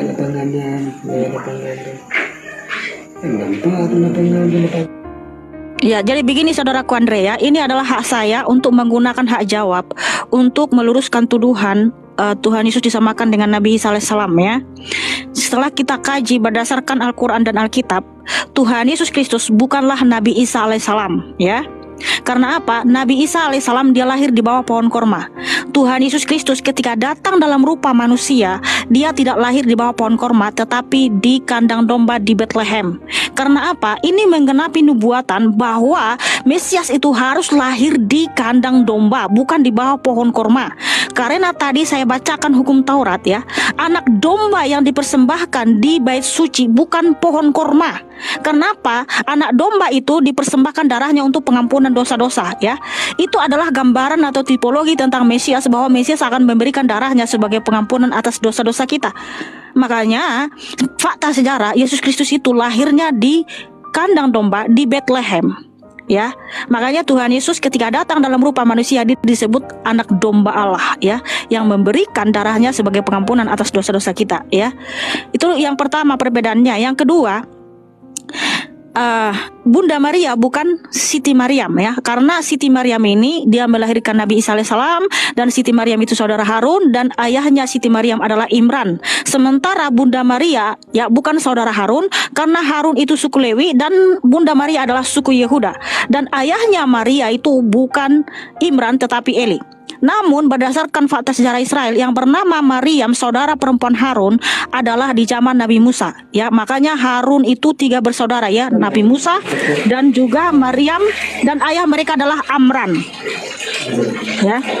Ya, terus yang ketiga ya, berdasarkan fakta sejarah, Yesus Kristus benar-benar disalib, mati dan bangkit pada yang ketiga di zaman Pontius Pilatus pada abad pertama tahun 33 Masehi.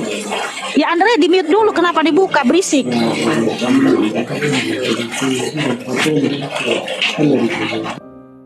Ya, jadi berdasarkan fakta sejarah pada abad pertama, yaitu saat bangsa Romawi menjajah bangsa Israel di zaman pemerintahan Pontius Pilatus, Yesus Kristus benar-benar disalib, mati dan bangkit pada yang ketiga. Dan fakta sejarah menuliskan ya, para sejarawan menuliskan, walaupun Alkitab ini kita tutup, ada juga para sejarawan yang menulis seperti Tacitus, Plinius yang muda, Josephus Flavius, literatur Rabinis Yahudi. Mereka itu menuliskan apa yang pernah terjadi, yaitu Yesus Kristus disalib, mati dan bangkit pada yang ketiga, walaupun mereka bukan Kristen. Karena apa? Peristiwa penyaliban Yesus itu adalah peristiwa yang sangat menggemparkan. Karena apa? Ya ada kegelapan 3 jam, ada gempa bumi dan lain sebagainya ya. Jadi dicatat oleh para sejarawan. Nah, Yesus Kristus benar-benar bangkit pada hari yang ketiga ya. Nah, sementara Nabi Isa alaihissalam dia tidak disalib tapi dia diangkat gitu ya. Nah, di situ saja sudah sangat mencolok perbedaannya. Nah, Tuhan Yesus itu adalah Allah itu sendiri yang memberikan kita hidup kekal. Tuhan Yesus tidak diberi kitab Injil, sementara Nabi Isa diberi kitab Injil. Karena Injil itu adalah artinya kabar baik, di mana Tuhan Yesus Kristus telah memberikan kasih karunia keselamatan atau pengampunan di atas kayu salib, sehingga setiap yang percaya kepadanya tidak binasa, melainkan beroleh hidup yang kekal. Itulah Injil. Karena Injil itu adalah Tuhan Yesus Kristus itu sendiri. Nah, di situ perbedaannya ya. Dan juga nanti kedatangannya yang kedua kali ya, Nabi Isa alaihissalam datang untuk membunuh babi, matain salib, membunuh Dajjal dan sebagainya ya. Nah, Tuhan Yesus Kristus datang bukan untuk matain salib, bukan membunuh babi dan sebagainya ya, tapi dia datang menjemput umatnya untuk masuk ke Yerusalem baru, dan juga mengadili semua bangsa ya, baik yang besar kecil dan semua diadili di hadapannya dengan seadil-adilnya. Lalu ya, yang tidak percaya, penakut, orang-orang kejam dan sebagainya, mereka akan dicampakkan ke neraka. Itulah kematian yang kedua ya. Jadi Tuhan Yesus adalah Tuhan di atas segala Tuhan, Raja di atas segala Raja. Wahyu 19:16. Dan masih banyak lagi perbedaannya saudaraku Andre. Yang paling fundamental itu adalah tentang penyaliban. Karena inti dari Alkitab ini adalah Tuhan Yesus Kristus dan karyanya di atas kayu salib, supaya setiap orang yang percaya kepadanya tidak binasa, melainkan beroleh hidup yang kekal. Seperti itu saudaraku Andre. Ya, itu dulu yang saya kasih tahu. Masih banyak sebenarnya perbedaannya, tapi saya kasih tahu yang paling fundamental. Yang disalib itu Isa apa Yesus?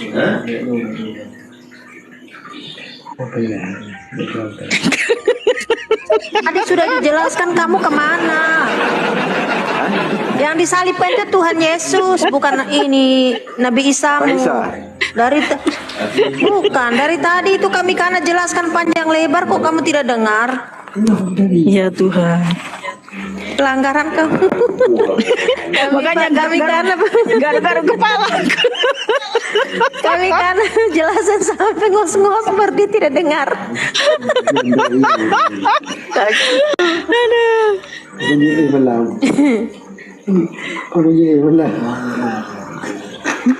Coba buka kamera dulu, Andre buka kamera dulu. Andre buka dulu kameramu. Biar fokus, Andre buka kamera.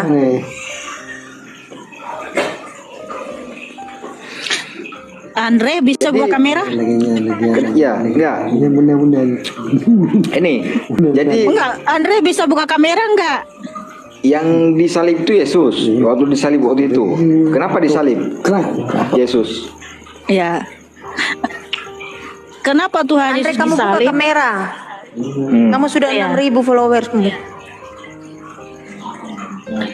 Iya, jadi gini Andre, kenapa Tuhan Yesus disalibkan ya? Karena dia mengaku Tuhan dan Allah, seperti di Yohanes 5 ayat 17 sampai 18, Yohanes 10, kemudian di Markus 14, dia mengaku Tuhan dan Allah. Makanya orang-orang Yahudi, orang-orang Farisi tidak percaya. Dianggapnya Tuhan Yesus itu menghujat, tetapi Tuhan Yesus bukan menghujat. Dan dia memang benar Tuhan dan Allah, makanya dia disalib, mati dan bangkit sendiri pada hari ketiga gitu. Oke, seperti itu ya Andre ya.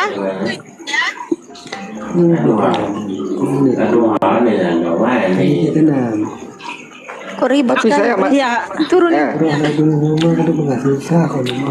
Bentar dulu, Andre ini bisa buka kamera, buka kameranya.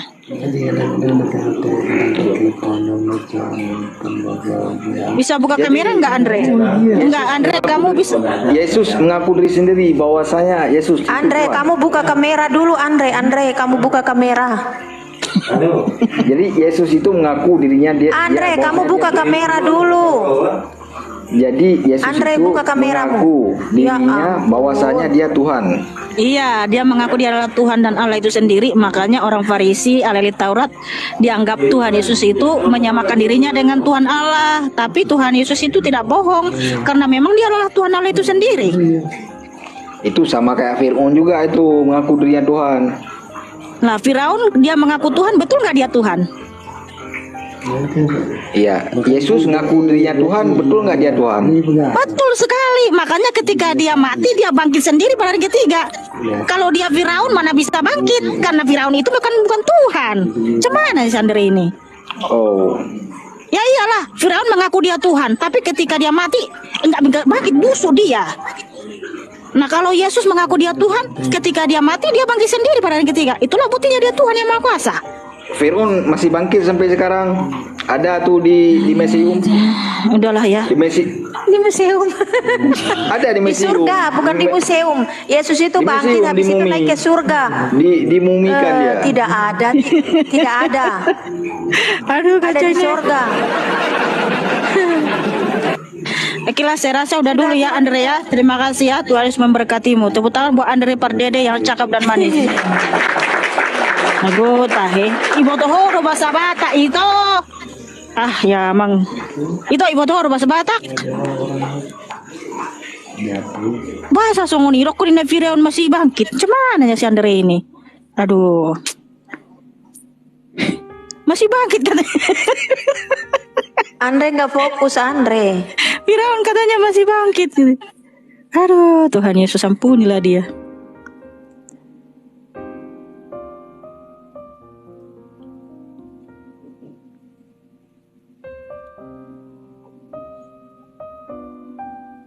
Alimudin, selamat malam. Malam. Iya, silakan. Apa yang mau ditanyakan? Yaitu kitab yang dipakai apa Yohanes dan Markus atau Matius itu apakah Injil? Iya saudaraku, karena Matius, Markus, Lukas, Yohanes itu adalah Injil sinoptik. Injil sinoptik artinya Namanya mereka banyak sekali. Maksudnya? Kenapa namanya banyak sekali? Injil menjadi lebih dari berbagai macam nama, tidak sama seperti halnya Al-Quran satu saja. Nah, Alkitab kita cuma satu juga. Tapi kan dalam Alkitab itu kan terdiri dari kitab-kitab gitu loh. Dan itu semua menuliskan tentang Tuhan Yesus, tidak ada yang lain. Nah, seperti ini saudaraku ya. Jadi rasul-rasulnya Tuhan Yesus itu kan banyak ya. Murid-muridnya itu banyak. Nah, rasul-rasulnya ini ada yang menulis tentang dia atau apa yang mereka dengar gitu loh ya. Jadi Nah, kenapa ada perjanjian baru dan lama, tidak seperti Al-Quran yang sangat elegan? Jadi gini saudaraku ya, justru semua umat di dunia ini mengikuti tahun perjanjian lama dan perjanjian baru ya. Karena apa? Perjanjian lama itu adalah tahun sebelum Masehi.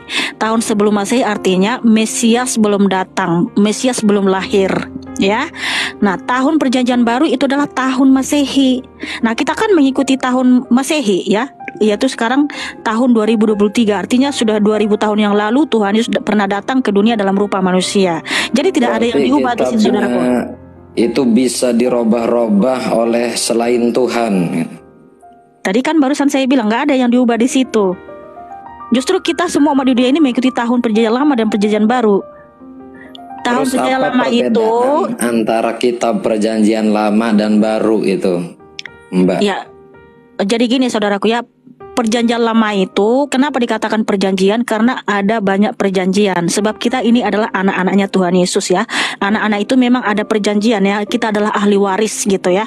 Nah, di perjanjian lama Tuhan Allah berjanji ya, Dia akan datang sebagai Mesias. Makanya Tuhan memilih bangsa Israel sebagai bangsa pilihan untuk menyampaikan nubuatan ini ya, memilih nabi-nabi menyampaikan nubuatan ini kepada umat bahwa dia akan datang sebagai Mesias. Nah, perjanjian baru, nubuatan tentang kedatangan Mesias itu sudah datang. Artinya di perjanjian baru Mesias itu sudah datang, sudah lahir, sehingga perjanjian baru itu adalah penggenapan dari perjanjian lama. Dan Tuhan Yesus mengadakan perjanjian baru bahwa darahnya yang kudus bukan hanya lagi untuk bangsa Israel tetapi untuk semua bangsa. Karena keselamatan itu yang diberikan Tuhan Yesus untuk semua bangsa. Nah, seperti itu saudaraku Alimuddin. Ya, maaf. Terima kasih. Terus selanjutnya itu kan kitab Injil. Kitab Injil adalah kitab yang mana diturunkan kepada orang yang diberikan. Nah, itu kan siapa yang memberikan kitab tersebut? Oke, jadi gini saudaraku, kitab Injil itu bukan diturunkan ya, tetapi Injil itu berasal dari bahasa Yunani yaitu Evangelion, yang artinya kabar baik bahwa Yesus Kristus telah memberikan kasih karunia keselamatan atau pengampunan di atas kayu salib. Dia mati dan bangkit pada hari yang ketiga supaya setiap yang percaya kepadanya tidak binasa melainkan beroleh hidup yang kekal. Itulah Injil. Nah, makanya Matius, Markus, Lukas, Yohanes menuliskan Injil. Injil itu ya itu tadi kabar baik itu yang dimana Tuhan Yesus memberikan karunia keselamatan di atas kayu salib. Mereka catat apa yang terjadi ya ketika Tuhan Yesus bersama-sama dengan mereka, ketika Tuhan Yesus mengajar mereka, dan ketika Tuhan Yesus disalibkan, mati dan bangkit, itu mereka tulis. Sehingga adalah kitab Injil. Jadi kitab Injil itu tentang Tuhan Yesus, atau Injil itu adalah Yesus Kristus itu sendiri. Makanya Alkitab ini ya, saya kasih tahu sama saudaraku, dari Kejadian sampai Wahyu ya, yang dimana di dalamnya terdapat kitab Taurat, Jabur, Injil, kitab Apokalips atau ekskatologi yaitu akhir zaman, itu semua menuliskan tentang Tuhan Yesus Kristus. Jadi tokoh utama di sini adalah Tuhan Yesus Kristus dan karyanya di atas kayu salib. Yang menurunkan kitab tersebut kepada Tuhan Yesus itu siapa gitu? Masa ada orang yang membuat sendiri tapi diturunkan kepada dirinya sendiri gitu? Injil itu bukan diturunkan, Alkitab itu bukan diturun ke debluk dari langit ya, tidak, tapi itu ditulis oleh para murid, para rasulnya Tuhan Yesus, dan juga para nabi ya. Iya, Perjanjian lama itu berisi tentang Tuhan Yesus Kristus yang akan, nubuatan-nubuatan tentang Tuhan Yesus Kristus yang akan datang. Sedangkan perjanjian baru itu penggenapan dari nubuatan di perjanjian lama itu, dan semua itu ditulis oleh manusia, itu para nabi dan juga para murid, para rasulnya Tuhan Yesus. Bukan diturunkan dari langit, jadi bukan dikedebluk dari langit Alkitab itu ya, Abang. Ya, Al-Quran juga bahasanya diturunkan tapi tidak gedebluk dari langit juga sama. Jadi gini. Iya, jadi gini maksudnya saudaraku ya. Iya, kita juga paham itu. Jadi gini saudaraku. Tadi kan saya sudah jelaskan Injil itu seperti apa, tapi saudara ini nanya lagi, siapa yang menurunkan Injil kemana? Oke. Ya maksudnya itu kan wahyu, otomatis ada orang yang mewahyukan, ada satu zat yang mewahyukan. Nah, siapa zat yang mewahyukan tersebut? Kan itu kan kitab itu kan dalamnya sebuah aturan-aturan ya kan. Nah, gini tadi saudaraku yang baik hati, tadi kan saya sudah jelaskan ya. Padahal udah jelas Injil itu siapa? Injil itu kan Tuhan Yesus Kristus itu sendiri ya. Nah gini, kenapa ini Alkitab ini ada? Ini adalah firman Tuhan Yesus ya, di mana Tuhan Yesus berfirman kepada nabi-nabi dan rasulnya. Saya ambil 2 ayat saja ya, karena banyak ayatnya di mana Tuhan Yesus memerintahkan. Satu saja, jangan banyak. Dua ya, dari perjanjian lama dan perjanjian baru ya. Di perjanjian lama Tuhan Yesus berfirman kepada Nabi Yeremia seperti ini ya. Yeremia 30 ayat 2. Beginilah firman Tuhan Allah Israel, tuliskanlah segala perkataan yang telah kufirmankan kepadamu itu dalam satu kitab ya. Kemudian Wahyu 21 ayat 5. Firman-Nya, tuliskanlah karena segala perkataan ini atau firman ini adalah tepat dan benar. Nah, makanya para rasul dan para nabi menuliskan firman Tuhan Yesus yang mereka dengar dari Tuhan Yesus. Makanya adalah kitab ini, di mana di sini ada Taurat, Injil, Zabur dan lain sebagainya. Seperti itu saudaraku ya. Berarti Yesus kesimpulannya adalah Allah.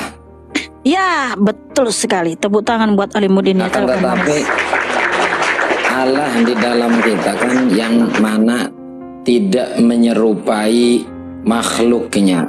Masa ada Tuhan sama dengan makhluknya, bahkan sampai dinaikkan sehingga kita tidak memberikan penghormatan kepada Tuhan kita sendiri gitu loh. Maaf ini ya.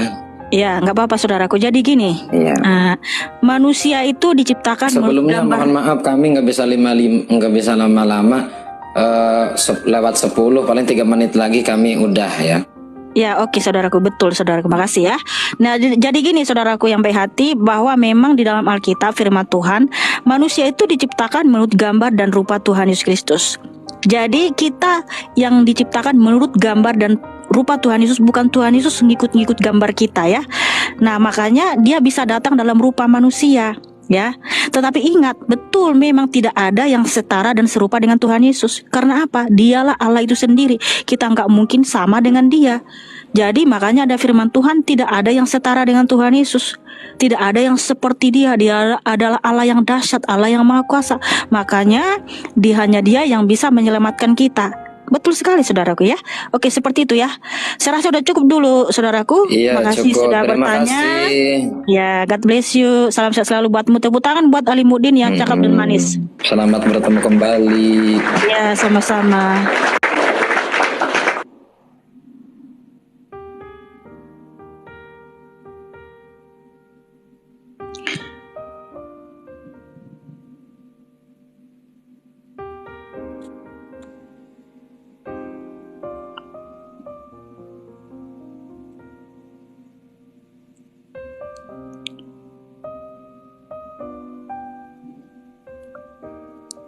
Saya kak, ya sabar ya, kita naikkan satu persatu. LG Forever, selamat malam. Wah, si Puja Kesuma kelamaan. LG Forever, selamat malam. LG. Gak ada suara, kita turunin ya. Puja Kusuma, selamat malam. Halo. Iya, halo, selamat malam. Selamat pagi. Oh ya, udah pagi. Selamat pagi. Iya betul udah. Iya. Oke Kak, saya mau nanya. Silakan. Ya, saya ini dari kecil,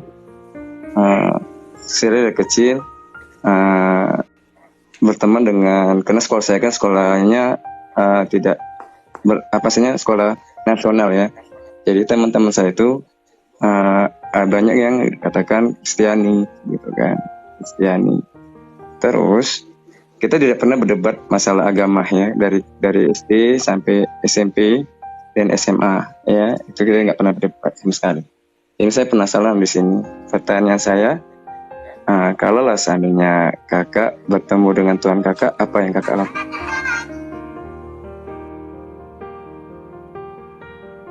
Seandainya kakak bertemu dengan Tuhan kakak gitu, apa yang kakak lakukan?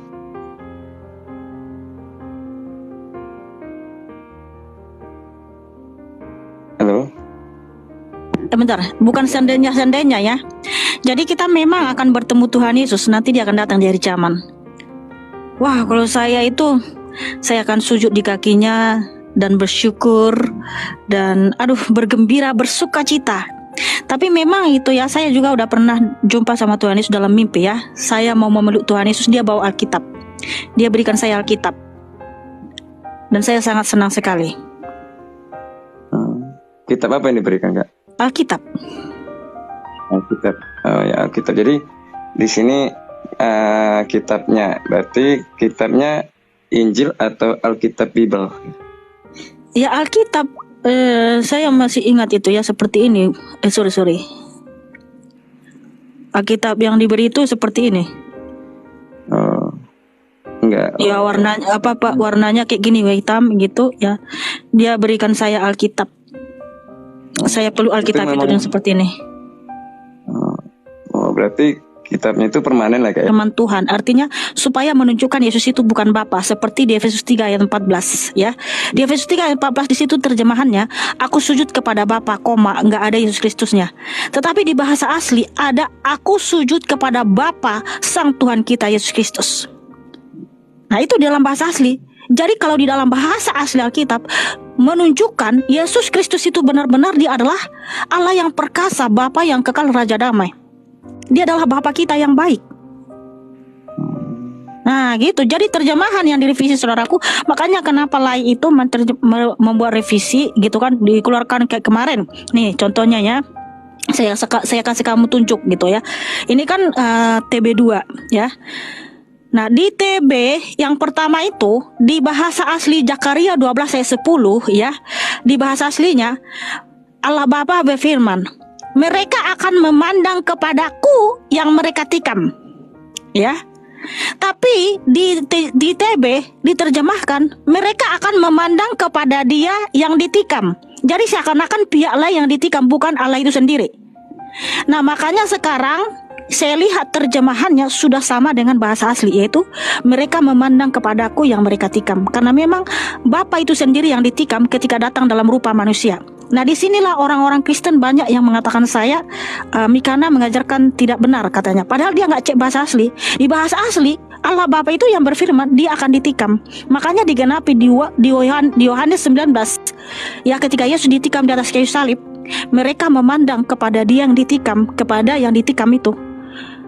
Itulah kenapa Rasul Thomas itu mengatakan ya di Yohanes 20 ayat 24, kalau aku belum melihat lambung Yesus yang ditikam dan tangannya yang dipaku, sekali-kali aku tidak percaya. Nah makanya ketika mereka ada di suatu ruangan, Tuhan Yesus kan tahu apa yang diragukan Thomas ini, sehingga dia ada tiba-tiba di ruangan. Damai sejahtera bagi kamu. Thomas, lihatlah lambungku, lihatlah tanganku, sekali-kali kamu jangan tidak percaya lagi. Makanya ketika Thomas melihat lambung Yesus yang ditikam, apa kata Thomas? Ya Tuhanku dan Allahku, ya Adonaiku dan Elohimku, ya Yahwehku dan Elohimku. Karena apa? Rasul Thomas percaya nubuatan di Zakaria 12 ayat 10 bahwa Allah Bapa yang berfirman mereka akan memandang kepadaku yang mereka tikam, ketika dia ditikam di atas kayu salib ketika datang dalam rupa manusia. Karena apa? Bapa itu sendirilah penebus kita. Nah seperti itu saudaraku. Jadi kakak sekarang, maaf ini yang terakhir ya kak ya. Jadi sekarang ke kitab Injil yang kakak pegang itu, apakah itu betul-betul asli atau dari maksudnya Kristen mana yang kakak percaya dari kitab-kitab yang beraneka gitu revisinya? Jadi gini saudaraku ya, saya percaya dengan Alkitab ini kita gitu ya. Jadi kalau ada di sini itu semua berdasarkan firman Tuhan. Nah kalau kita kurang ngerti ini gimana gitu kan, kita bisa kembali ke bahasa asli. Kan sekarang bisa kita akses bahasa aslinya ya, di Bible Hub ada di situ bahasa Yunani dan bahasa Ibrani gitu loh. Jadi nggak apa-apa, semua benar gitu loh. Tapi kalau ada kira-kira makanya kita itu banyak belajar dan juga bisa membandingkan dengan bahasa aslinya, karena bahasa aslinya itu nggak pernah dirubah gitu. Seperti itu saudaraku. Iya. Kita aja kayak. Ya, makasih saudaraku. Ya, God bless you. Ya, tepuk tangan buat Puja Kesuma yang cakep dan manis.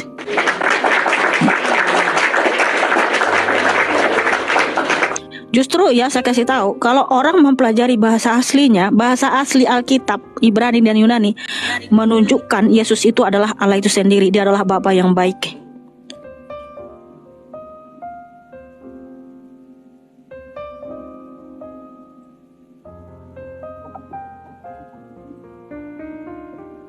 Rahmat Afandi, selamat malam. Ya, malam Mbak. Assalamualaikum. Ya, silakan Rahmat. Iya, selamat malam. Saya mau nanya, Tuhan Tuhan turun ke bumi tujuannya untuk apa? Untuk menyelamatkan anak-anaknya yang mati di kerajaan maut. Mati di kerajaan maut. Kenapa dia untuk dasar apa dia menyelamatkan orang yang sudah mati? Karena dia Tuhan itu sendiri yang harus menebus kita dari hukumnya sendiri. Gak ada yang setara dengan dia. Berarti dia datang untuk menebus dosa umatnya yang telah mati. Bukan menebus dosa, menebus manusia berdosa. Menebus manusia berdosa. Menebus untuk siapa? Menebus manusia berdosa dari hukumnya sendiri supaya kita hidup bangkit kekal. Hidup kekal. Berarti Tuhan Yesus menebus dosa umat untuk menebus manusia berdosa. Menebus manusia berdosa untuk dirinya sendiri juga gitu. Ya kita kan anak-anaknya, kita kan milik kepunyaannya. Makanya ada firman Tuhan di Yohanes 1 ayat ini ya, ayat 10. Ia telah ada di dalam dunia dan dunia dijadikan olehnya, tetapi dunia tidak mengenalnya. Ia datang kepada milik kepunyaannya, tetapi orang-orang kepunyaannya itu tidak menerimanya. Jadi kita adalah milik kepunyaannya. Manusia ini adalah milik kepunyaan Tuhan Yesus, anak-anak Tuhan Yesus yang diciptakan menurut gambar dan rupanya. Iya, berarti Tuhan itu sendiri yang menebus dosa anak-anaknya untuk dirinya sendiri. Tuhan Yesus yang menyelamatkan anak-anaknya itu sendiri gitu ya. Udah dibilang bukan menebus dosa. Kalau dosa yang ditebus, dosanya diambil, kita aja tinggal di kerajaan maut. Oke, tadi seperti Kak bilang ada sejenis Rasulnya Yohanes dan sebagainya. Bagaimana bisa si Yohanes itu tahu kalau si Yesus ini Tuhan? Kan Tuhan Yesus sendiri yang menyatakan kepada mereka kalau dia adalah Tuhan itu sendiri. Tuhan Yesus itu berupa apa? Ketika dia datang dalam dunia, dia datang dalam rupa manusia. Karena Yesus itu adalah ya Allah itu sendiri. Allah itu kan roh. Terus tidak jauh beda dong dengan Firaun yang berbentuk manusia yang mengaku dirinya Tuhan. Ya, tapi Firaun itu Tuhan nggak? Ya enggak, makanya saya juga tanya kan kakak sendiri. Nah, kalau Yesus dia mengaku Tuhan, tapi terbukti melalui perbuatannya. Apa perbuatannya? Oke, dia menyelamatkan kita dari kerajaan maut. Ya. Dia membangkitkan orang mati, Lazarus ya, dia mati dan bangkit sendiri. Dia hidupkan kembali. Dia mati, kemudian dia bangkit 3 hari, dia bangkit lagi. Dia mengubah roti, 2 ikan dan 5 roti. Untuk kasih makan 5.000 orang. Emang Firaun bisa kah? Oke, kita kan tidak tahu. Oke, enggak, Rahmat, saya mau tanya sama kamu. Emang Firaun mati, dia bangkit sendiri ya? Enggak, saya juga tidak tahu Yesus itu bangkitnya itu kapan. Tuhan Yesus itu mati pada hari Jumat, dia bangkit pada hari Minggu. Ada bukti. Nah itu kan membuktikan dia Tuhan. Bangkitnya itu dia dalam wujud apa? Ya dia bangkit lagi. Ya, bangkit dalam wujud apa? Tubuhnya bangkit kembali, tubuhnya bangun lagi dari kuburnya. Oke, saya mau begini, kamu jangan ke situ dulu. Kan kamu tadi bilang si Firaun juga mengaku Tuhan. Nah, makanya saya bilang, saudaraku, berulang kali saya bilang ya, banyak ya yang ngaku Tuhan, tapi itu hanya sebatas pengakuan, nggak terbukti dia Tuhan. Makanya kalau Yesus ya, dia mengaku Tuhan bukan sebatas pengakuan, saudaraku, dibuktikan melalui karya-karya dan perbuatannya. Apa saja ya, Nabi Musa bisa membelah lautan, itu kuasanya dari Tuhan Yesus Kristus. Nabi Elia bisa membangkitkan anak janda di Sarfat, itu kuasanya dari Tuhan Yesus. Rasul Petrus bisa membangkitkan Dorcas, Rasul Paulus bisa membangkitkan anak muda yang jatuh dari soto, itu kuasanya dari Tuhan Yesus. Tuhan Yesus bisa berjalan di atas air. Tuhan Yesus dengan mudah mengembalikan nyawa manusia yang mati. Ya, tadi Tuhan Yesus bisa memberikan makan 5.000 orang laki-laki. Ini masih 5.000 orang laki-laki, belum tercatat, belum terhitung perempuan dan anak-anak. Ya, udah berarti hampir 10.000. Hanya dengan 2 ikan dan 5 roti. Bayangin, 2 ikan dan 5 roti ya, bisa dimakan oleh hampir 10.000. Ini masih tercatat 5.000 ya. Kalau belum lagi anak-anak, nggak tahu lah 5.000 ya. Kita bisa bilanglah 10.000 ya. 10.000 orang hanya dengan 2 roti dan 5 ikan. 5 roti 2 ikan. Tuhan Yesus bisa mendatangkan Nabi Musa dan Nabi Elia ketika dia ada di bumi. Tuhan Yesus Kristus ya, mati dan bangkit sendiri. Tuhan Yesus membebaskan roh-roh yang terpenjara di kerajaan maut sehingga mereka bangkit. Saya mau tanya sama kamu, Firaun bisa melakukan itu? Atau Tuhan-Tuhan palsu bisa melakukan itu? Saya nggak bisa. Nggak usah bilang nggak bisa, tidak tahu. Memang nggak bisa. Karena dia bukan Tuhan. Saya juga tidak melihat Tuhan Yesus itu bangkit kembali. Iya, kamu tidak melihat, tapi para rasul melihat. Para rasul melihat, berarti kenapa sampai sekarang Tuhan Yesus tidak terlihat kalau dia bisa hidup kembali? Iya, nanti akan terlihat ketika dia datang di akhir zaman. Sekarang yang menyertai kita adalah rohnya Tuhan Yesus. Oke, berarti kan setelah dia mati 3 hari kemudian dia bangkit kembali. Iya. Dalam berbentuk wujud yang ya manusia tersebut. Ya, sebagaimana rasul-rasul melihat mereka mati, sebegitu pula sewaktu bersama-sama dengan Tuhan Yesus, begitu pula dia bangkit, dia hidup.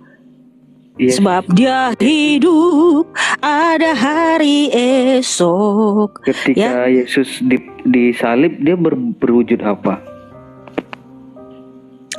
Aduh Tuhan. Ya, ketika dia disalibkan, dia dalam rupa manusia, saudaraku. Kalau dia Allah, kalau dia ya disalib dalam keadaan keilahiannya, dia kan Allah, itu kan roh. Roh itu mana bisa disalib. Makanya kenapa dia bisa disalib? Karena dia datang dalam rupa manusia, makanya bisa disalib. Iya, benar. Keilahian Tuhan Yesus nggak bisa disalib, saudaraku. Berarti kan satu fisik manusia yang dimasukkan sama Tuhan ini. Bukan dimasukkan. Oke, saudaraku, saya rasa sudah cukup dulu ya. Jadi memang tidak ada seperti Tuhan Yesus Kristus ya. Makanya saya kasih tahu sama kamu, Tuhan-Tuhan palsu, Allah palsu nggak bisa membangkitkan orang mati dan tidak bisa mengampuni dosa kita. Karena apa? Dia Tuhan-Tuhan palsu. Tetapi kenapa Tuhan Yesus bisa mengampuni dosa kita, bisa memberikan hidup yang kekal kepada manusia yang mati? Karena dia adalah Tuhan itu sendiri, saudaraku ya. Dan sangat banyak tadi yang dilakukan Tuhan Yesus itu ya. Seperti itu dulu ya. Saya rasa udah cukup. Makasih saudaraku Ahmad. God bless you. Ya, tepuk tangan buat Rahmat yang cakep dan manis. Apa lagi belum terbukti? Ya, saksi mata itu banyak. Ini yang nulis Alkitab ini bukan satu orang. Kalau cuma satu orang yang nulis ini, seperti Rasul Paulus nih. Rasul Paulus nulis kitab ini kan, dia ngaku-ngaku aku dapat wahyu dari Tuhan Yesus. Aku masih ragu karena cuma dia sendiri gitu loh. Kita nggak tahu betul apa enggak. Ini enggak, yang menulis ini adalah lebih dari 40 tokoh ya. Para nabi dan para rasul yang menulis ini lebih dari 40 orang dari zaman yang berbeda, dari waktu yang berbeda, tapi mereka semua menuliskan tentang Tuhan Yesus Kristus. Itulah dahsyatnya Alkitab ini, firman Tuhan. Dan saksi mata itu banyak. Penyaliban Yesus itu saksi matanya banyak. Dan yang bangkit Tuhan Yesus itu bangkit, dia bangkit. Banyak saksi matanya.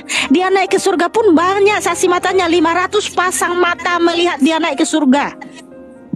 Ya, bukan satu orang. 500.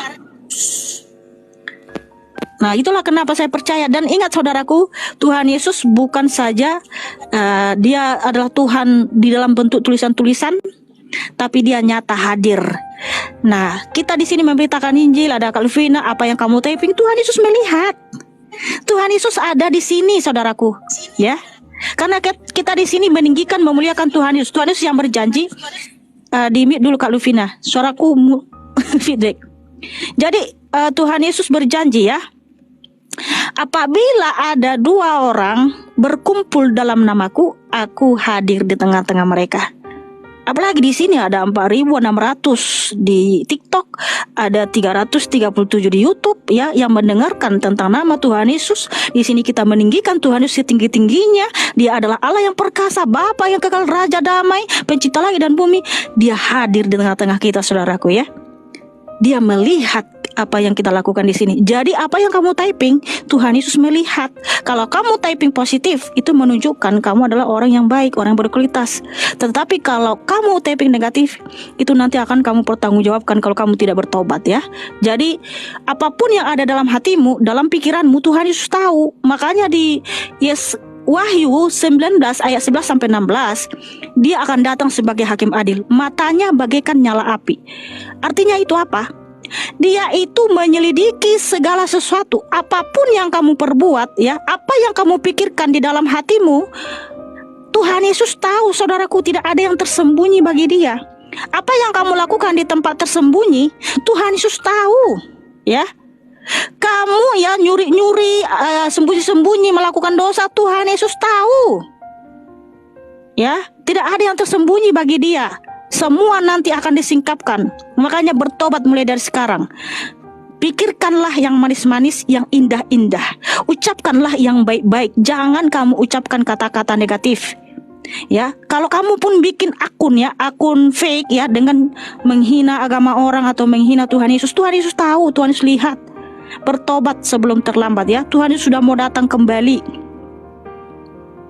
Tidak lama lagi, saudaraku, ya. Ini sudah 2023. Artinya sudah 2000 tahun yang lalu Tuhan Yesus pernah hadir ke bumi. Dia memberikan kasih karunia keselamatan di atas kayu salib. Dia berikan waktu kepada kita supaya kita bertobat. Karena ada firman-Nya, ya, saudaraku, ya, di 2 Petrus 3 ayat 9. Tuhan tidak lalai menepati janjinya, tetapi ia sabar terhadap kamu, supaya semua orang datang kepadanya bertobat, karena dia tidak menghendaki satu orang pun binasa. Karena apa? Kisah Para Rasul 4 ayat 12. Tidak ada keselamatan di dalam siapapun juga selain di dalam Tuhan Yesus Kristus. Jadi Tuhan Yesus tidak menghendaki kamu binasa, saudaraku, tetapi Dia memberikan kamu kehendak bebas atau free will. Kamu mau setia ikut Dia, kamu selamat. Kamu tidak mau setia, tidak mencintai Dia, itu pilihanmu sendiri, ya. Tetapi ketika Dia datang di hari kiamat, jangan kamu lagi ada dalih, ya Tuhan, ampunilah aku kan tidak pernah mendengar Injil.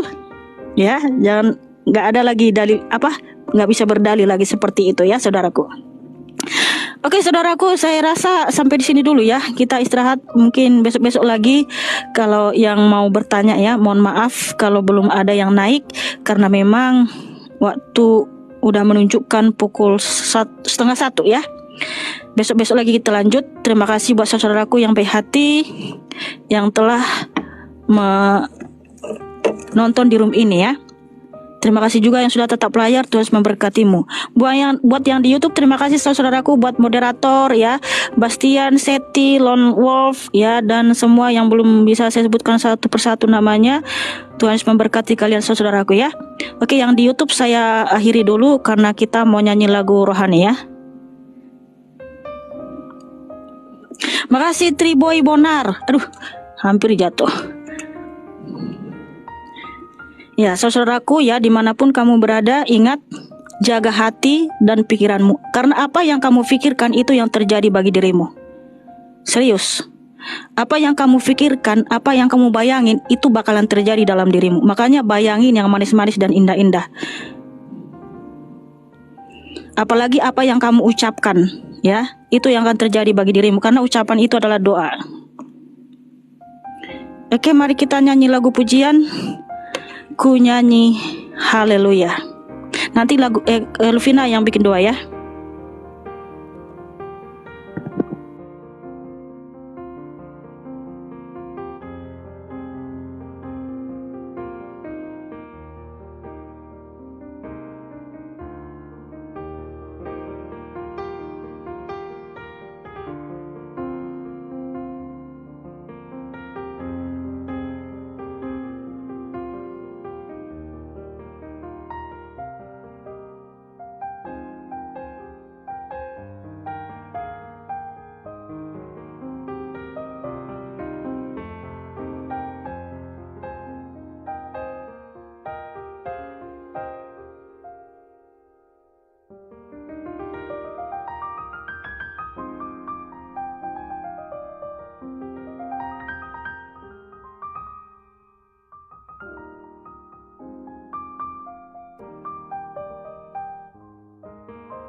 Ya teman-teman, mari kita sama-sama berdoa.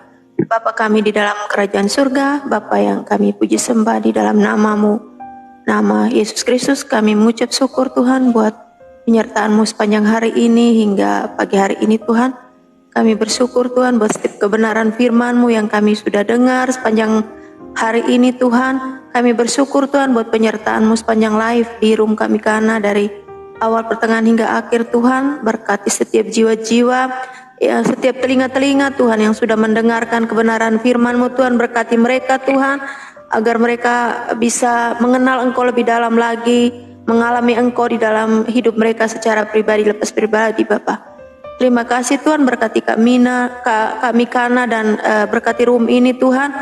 Berikan hikmat lebih lagi Tuhan, tambah-tambahkan hikmat buat kami Kana, kesehatan, kekuatan Tuhan, sukacita, damai sejahtera terus berlimpah-limpah di dalam kehidupan kami Kana dan keluarganya. Berkati suaminya dan anaknya Tuhan, berkati juga hamba sendiri Tuhan, beri hikmat, pengetahuan dan juga rumah tangga hamba di dalam nama Yesus Kristus Tuhan.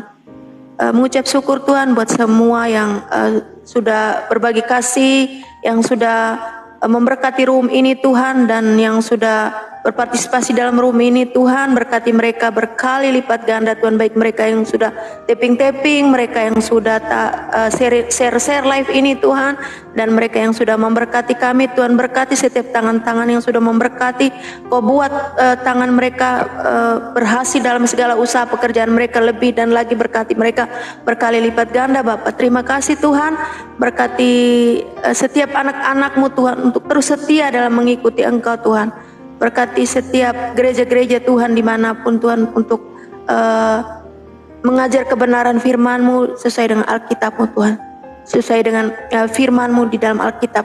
Terima kasih Bapa, berkati bangsa kami, berkati para pemimpin kami Tuhan, mulai dari Bapak Presiden selaku pemimpin negara kami Tuhan. Berkati gubernur, bupati, wali kota dan jajarannya Tuhan, dan semua pemerintahan yang menjabat di pemerintahan ini Tuhan, mulai dari pusat sampai ke daerah-daerah Tuhan. Berkati Tuhan, taruh roh dan hati yang takat akan Engkau Tuhan di dalam memimpin bangsa Indonesia kami ini. Biar kami tetap bersatu hati menjaga kesatuan NKRI Tuhan, agar kami tetap di dalam perlindungan-Mu Bapa. Terima kasih Bapa dalam surga, ini doa kami, dan sebelumnya Tuhan sertai tidur malam kami Tuhan. Di waktu yang sisa ini Tuhan jaga lindungi kami, biar kami boleh tidur dengan tenang dalam perlindungan-Mu, dan biarlah besok pagi kami boleh bangun kembali Bapa di dalam kesehatan yang baru, kekuatan yang baru, sukacita yang baru, dan biarlah kami bisa mulai aktivitas kami di tempat kami masing-masing Tuhan, untuk kami terus memuji memuliakan nama-Mu melalui seluruh kehidupan kami Tuhan. Terima kasih Bapa, di dalam nama Yesus Kristus Tuhan adalah nama-Mu sendiri kami berdoa dan mengucapkan syukur. Haleluya, amin. Amin, amin, haleluya. Makasih Luvina doanya, God bless you saudariku. Sama-sama. Makasih juga semua teman-teman yang sudah tetap layan, sudah share, yang sudah kasih gift juga ya. Tuhan Yesus memberkati berlipat kali ganda. Buat yang typing positif juga, Tuhan Yesus memberkatimu ya. Kalaupun ada yang typing mungkin kurang ini, ya nggak apa-apa, kita tetap memberkatimu ya. Makasih Bang Henry, Tuhan Yesus memberkati. Oke saudaraku, ya kalau ada salah dan kata mohon dimaafkan ya. Doakan kami supaya lebih berhikmat lagi untuk memberitakan Injil atau menjawab pertanyaan. Terima kasih semuanya ya. Makasih Lewis. Sampai berjumpa lagi. Selamat malam, selamat beristirahat. Adonai Yesus HaMashiach memberkati kita semua. Amin. Makasih Franciscus. Makasih Minar.